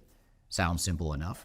But over the years, it's evolved into more than that. It's not only trying to tie together an organization, provide one common single source of truth for what's happening in the organization, but it's also now trying to introduce more advanced technologies and capabilities into ERPs. So for example, there's new artificial intelligence that's helping organizations automate some of their business processes better. There's machine learning that looks for patterns and exceptions to things as simple as accounts payable processing of invoices. Machine learning, for example, can automate the accounts payable process and use artificial intelligence to flag the exceptions or the things that look like outliers or the things that look like could be potential problems in your accounts payable invoice processing. So that's just one minute example of how machine learning and artificial intelligence is being used to take ERP to a whole nother level. You also have blockchain, which is being used by many organizations in pharmaceutical and food companies, for example. They need to track every raw material and part in an entire production process, an entire distribution process, so that if there's ever a recall or a regulatory problem, blockchain can be used to trace problems back to the supplier, and that's a new technology that's being provided. And then finally, one other common trend we're seeing is Internet of Things. If you have an Apple Watch and your Apple Watch is tracking your daily activity, that's an example of Internet of Things. It's tracking that information, it's storing it in the cloud, and what you do with that information and how information like that could tie back to an enterprise is very important. For example, a lot of manufacturing organizations will have Internet of Things type devices out on the shop floor that will be tracking data on the shop floor that will then tie back to the ERP system so that you can see complete visibility into what is not only happening within the corporate headquarters, but also what's happening out on the shop floor. So those are just a few examples of some of the trends that are emerging in the ERP space. If managed correctly, implemented correctly, and leveraged correctly, organizations can go to the next level in their respective journeys. But it requires the right focus, the right discipline, and also just finding the right technology. All right, so that was our number 3 and our top 3 videos from 2024. And that was another training video. You guys really seem to enjoy watching those, and you must learn a lot from them. But we're getting down into the top 2 now, Eric. So what do we have for number 2? Yeah, number 2 is another controversial topic. It's about Agile. And I know there's a lot of Agile purists out there, people that love Agile, and nothing wrong with Agile. But in this video, we sort of challenge the silver bullet mentality of Agile, and we talk about how Agile leads to digital transformation in ERP software failure. So the whole idea here is, what is that dark side or the downside risk of Agile, even though there is upside potential and there's benefit to Agile in some ways. If you overcorrect and go too far down the path of Agile, it can lead to problems, and that's exactly what we talk about in this video. So this video came in at number 2. It had 11,000 views in 2024. This is how Agile leads to digital transformation in ERP software failure. Real quickly, I want to describe the difference between Agile and Waterfall. Waterfall is a traditional software development methodology where you have clear sequential milestones and checkpoints along the way. Agile, on the other hand, is more focused on speed to value. It's focused on implementing technology quickly and getting feedback quickly from your user group. And I'm not going to dive into all the nuances of Agile versus Waterfall, but if you'd like to learn more about what Agile is and how it's different from Waterfall, I encourage you to check out this video right here on my YouTube channel. That video is solely focused on just differentiating between the two to help you define which makes the most sense for you. But what I'll do here today instead is talk about why Agile has become such a big deal. And the reason Agile is such a big trend right now is because historically, ERP implementations and digital transformations have failed. Organizations have taken too long to get the value they wanted out of the system. They've spent too much money, too much time, too many resources, and in many cases, they don't ever get the business value they expect out of the system. So what software vendors have done in a smart way it said, well, if waterfall might be the problem, then why don't we go with a faster agile approach? And that's the mentality and sort of the pendulum swinging the other way. To add to this trend, there's another trend in the entrepreneurial community called lean startups and agile startups and minimum viable products. There's all these trends in the small business space that's focused on speed. How do we do things faster? How do we get products to market faster? How do we get a minimum viable product out there and then get feedback from customers? So there's two trends kind of happening in parallel that are fueling this focus on agile and the focus on speed to value. And that's why agile has become such a big part of digital transformations today. And it's also a great sales tactic because now software vendors can say, hey, I know our projects have failed in the past, and I know our projects have struggled in the past, but now we have an agile methodology that'll solve the world's problems. So what I want to do in the rest of this video is talk about how agile is not, in fact, solving the world's problems. And in many cases, it's creating new problems that we need to be aware of.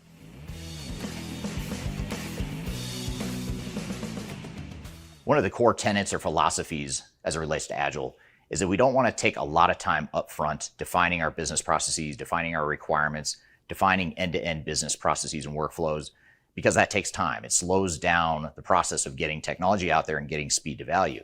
So what Agile does, it says we're not going to do that. We're just going to start deploying technologies. We'll find smaller problems throughout the organization and we'll deploy technology to fix it. And we'll get feedback from end users and then we'll tweak it and adopt it and pivot. And we keep going through this iterative cycle. Sounds fair enough, right? But the problem with this approach is most clients we work with, especially larger, complex, and multinational organizations, are trying to standardize their operations. They're trying to get a better view of their end-to-end business processes. They want to improve their end-to-end business processes, and they want to start acting like one company.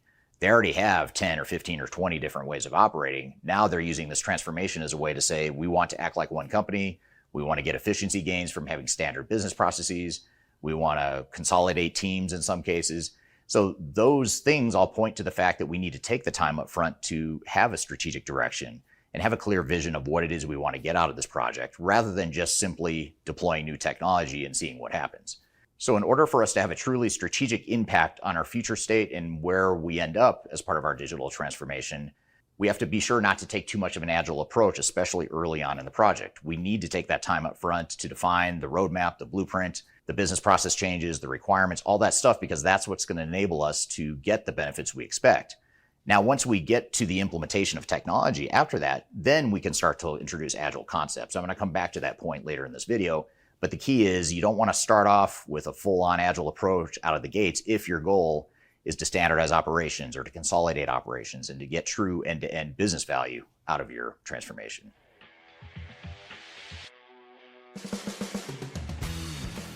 I talked a moment ago about how Agile doesn't necessarily support the need for strategic direction and focusing on what you want to be when you grow up.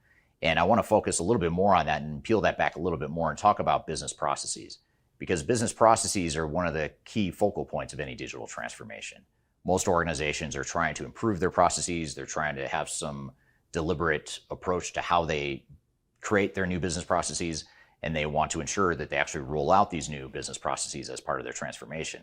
If we create new technology and just put it in the hands of end users as fast as we can, that doesn't necessarily translate to new or better business processes. So taking the time up front to actually map out and sketch out your future state operating model, your end-to-end business processes, the way you're going to standardize or change the processes, how you're going to integrate processes, how you're going to organize the people around those business processes, that's all part of redesigning your organization and defining what the organization is going to look like in the future. And Agile doesn't necessarily support that. In fact, Agile runs counter to that concept, because if you think about it, what I'm advocating for is more that waterfall approach where you take the time up front to define your end-to-end processes, define what you want your re-engineered processes to be, and then implement technologies behind that. Whereas Agile would probably flip that around and say, let's get technology out there and we'll use that as a way to educate ourselves and inform ourselves how we might improve and make our business better. Now, the other part of this too is if we're going to invest heavily in new technologies, which most organizations are when they go through digital transformations, it's not enough to say we're just going to put the technology out there and see what happens and hope for the best and hope that we get business value out of it. Most organizations that our team works with in all countries of the world focus on how do we get business value. If we're going to invest X amount of money in technology, where's the business value? If we don't see the business value, then maybe we don't invest as much in the technology. In order to understand what the business value is, you have to understand what the business processes are going to be in the future and how they're going to change and how they're going to be improved. So all this is to say, you need that time up front, which is very anti-agile. You need that time up front to define your future state processes, your requirements, and the overall design of the organization and the operations.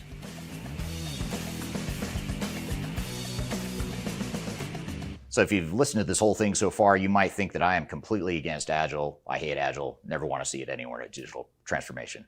Fortunately, that's not true. I do think there's a value and merit in Agile, but only in moderation, just like anything. We don't want to double down and go all in on Agile when it doesn't make sense to our organization, but there are ways that we can leverage the value of an Agile mentality. And the key is, where do we use it? When do we use it? How often do we use it? And what's the right timing? That's the key thing. What's the timing for moving into more of an Agile approach? And just to generalize and to summarize, I would say the best way to think about it is if you treat your upfront planning and blueprinting stages of your digital transformation in a waterfall approach, that's going to make a lot of sense, especially if you then shift into an Agile approach. And when you shift into that Agile approach, that's where you can start to accelerate and speed things up. And that's where, by having that clear blueprint and that clear roadmap that you've defined in the upfront stages of your project, that's actually going to enable a better Agile approach that goes faster later on.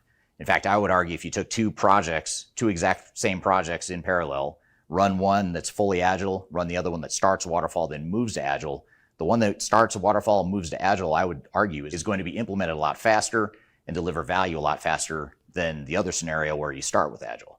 And the reason for that is if you start with Agile, you're sort of going in circles and you're meandering through your project and experimentation and all that stuff that ultimately will take more time and money than if you just took the time to plan and create a clear roadmap up front before you shifted into Agile mode.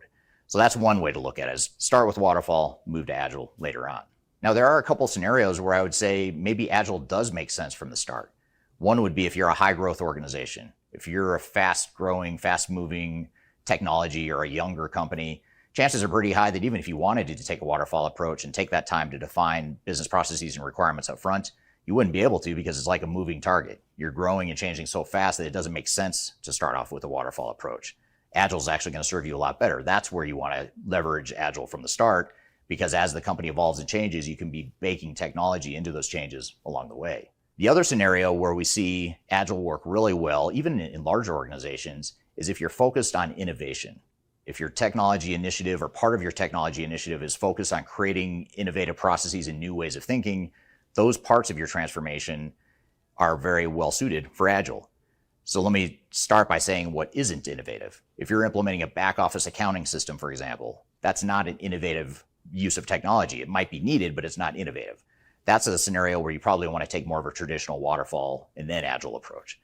But if you're talking about, for example, artificial intelligence, an emerging technology that none of us fully understand yet, and organizations certainly haven't figured out how they're going to use AI yet, that's a great candidate for an Agile approach, because we don't know enough about AI and how it could be used in order to create these new business processes. But if we put the technology in people's hands and run some pilots and do some innovative experiments in how we could improve our operations, that's a very Agile approach.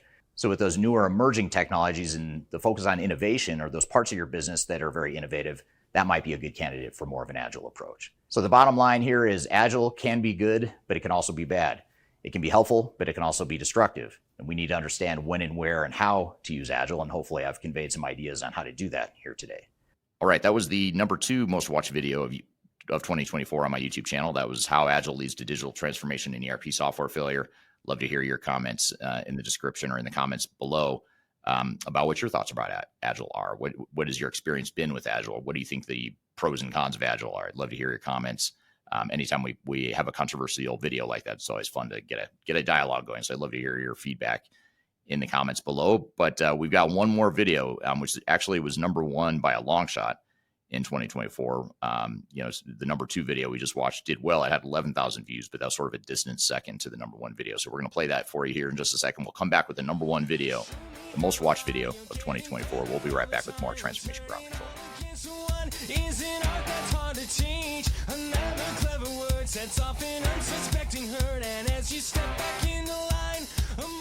I'm excited to announce the release of our 2025 Digital Transformation Report. It's available now on the Third Stage Consulting website, www.thirdstage-consulting.com. This report gives you an unbiased, technology-agnostic insight to help you optimize your organization's projects for success. Get your copy today using the QR code in front of me or on our website. Are you looking for ways to promote your product or service to enterprise technology decision makers and influencers throughout the world, like the ones who listen to this podcast? Major Tom Productions creates media, events, and influencer marketing for B2B technology providers. Our productions are exciting, educational, disruptive, and effective. Most importantly, they create results. Our content is unlike any other in this industry, engaging, influential, and trusted by technology buyers and influencers throughout the world. Each month, our productions reach hundreds of thousands of targeted buyers and decision makers who trust and engage with our honest and tech-agnostic content. With long-tail viral results and engagement with our content, Major Tom Productions provides a way to reach your target market and create awareness, calls to action, and a connection with potential customers. So collaborate with us today. Learn how we can feature your product or service on podcasts such as Transformation Ground Control, Journey to S4HANA, and Journey to Dynamics 365. We can also feature your brand on our YouTube channel called Digital Transformation with Eric Kimberling, which boasts over 100,000 subscribers and over 2 million video views per year. You can also participate in our in-person events, including our Digital Stratosphere Conference. Contact us today to learn more. We can tailor a marketing campaign that works for you. We look forward to helping more people learn more about and become engaged with your brand.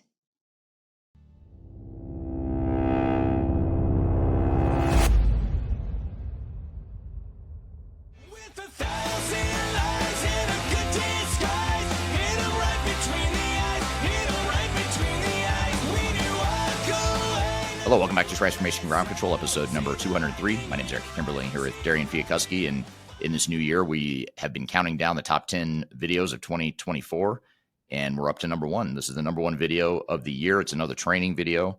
It's a video that was a distant number one. It led the pack by a long shot for the year. This had 26,000 views compared to number two had 11,000 views. So more than double the next video in our ranking.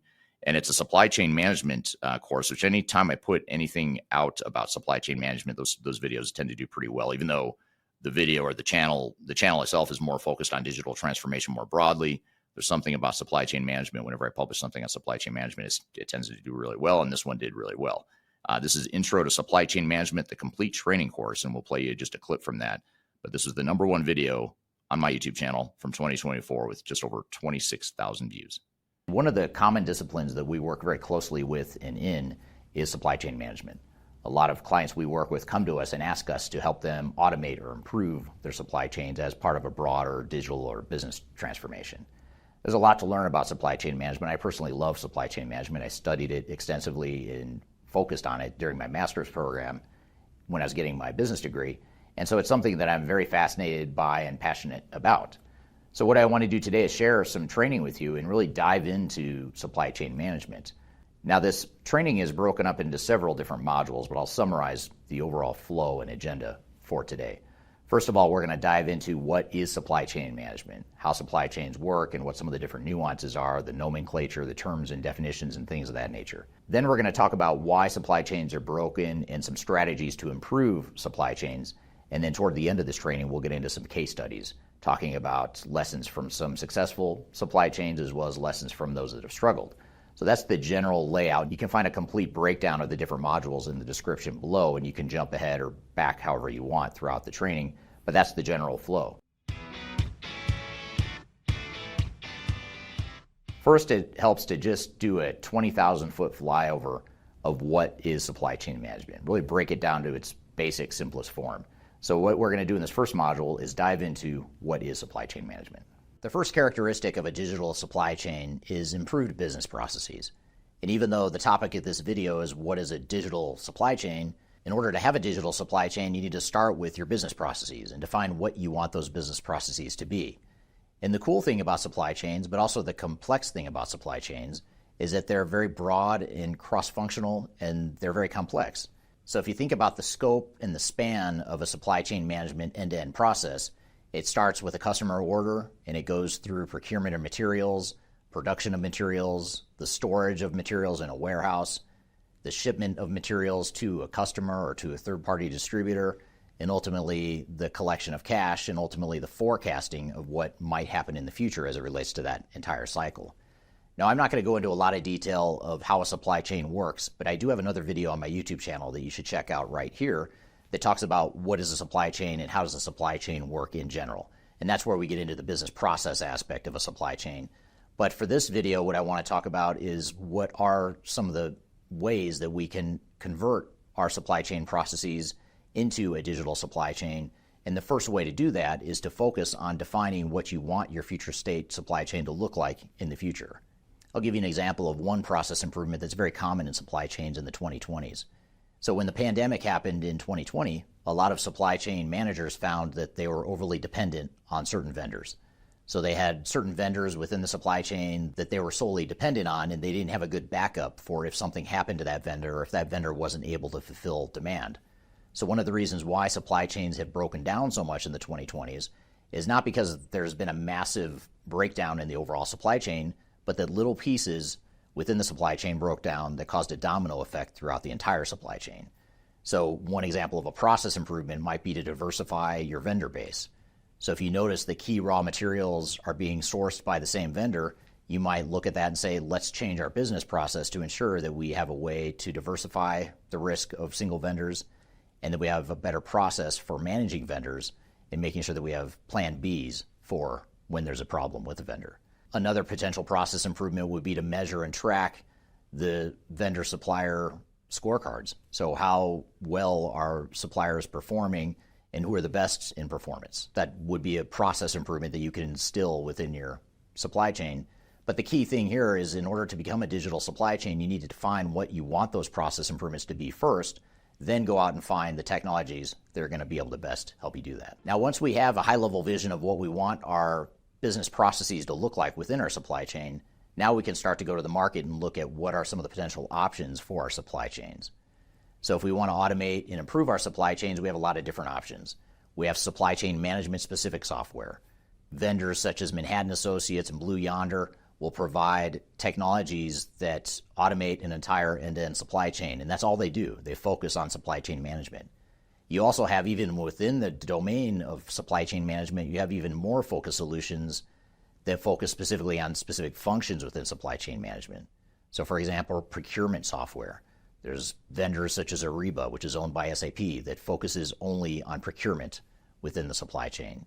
You have logistics software, you have transportation management software, you have freight management software, a lot of different technologies that can focus on individual pieces of the supply chain, or you can go find a broader, more complete and integrated supply chain management solution. Or finally, another option is a enterprise-wide ERP sort of a system that ties together your entire organization, not just your supply chain, but also all the other functions within your organization, like finance and accounting and customer service, order management, all that good stuff. So the message here is that there's a lot of different technologies at your disposal when you're going to implement a digital supply chain.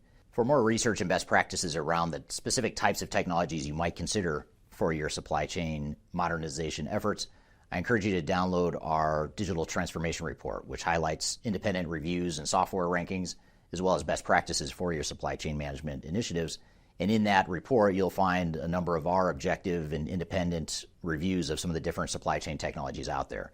And that should give you a good starting point for resources and vendors you may want to start to consider as you look to move towards a digital supply chain. Now, once we've looked at business processes and defined what we want our business processes to look like, we've identified potential technology improvements within our digital supply chain.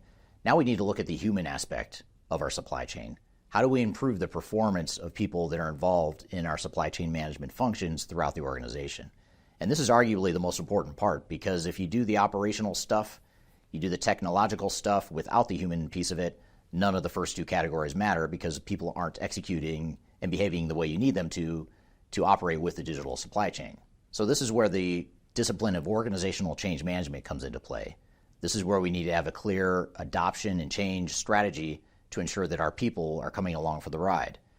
They need to understand what new business processes are going to affect them, how those processes are going to affect them, how they're going to use technologies to do their jobs going forward, and ultimately what their new roles and responsibilities are going to be.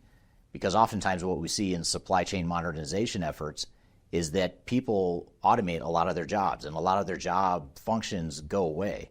And you need to figure out how you're going to replace those job functions with something higher value and something that's going to be of even more importance to the organization.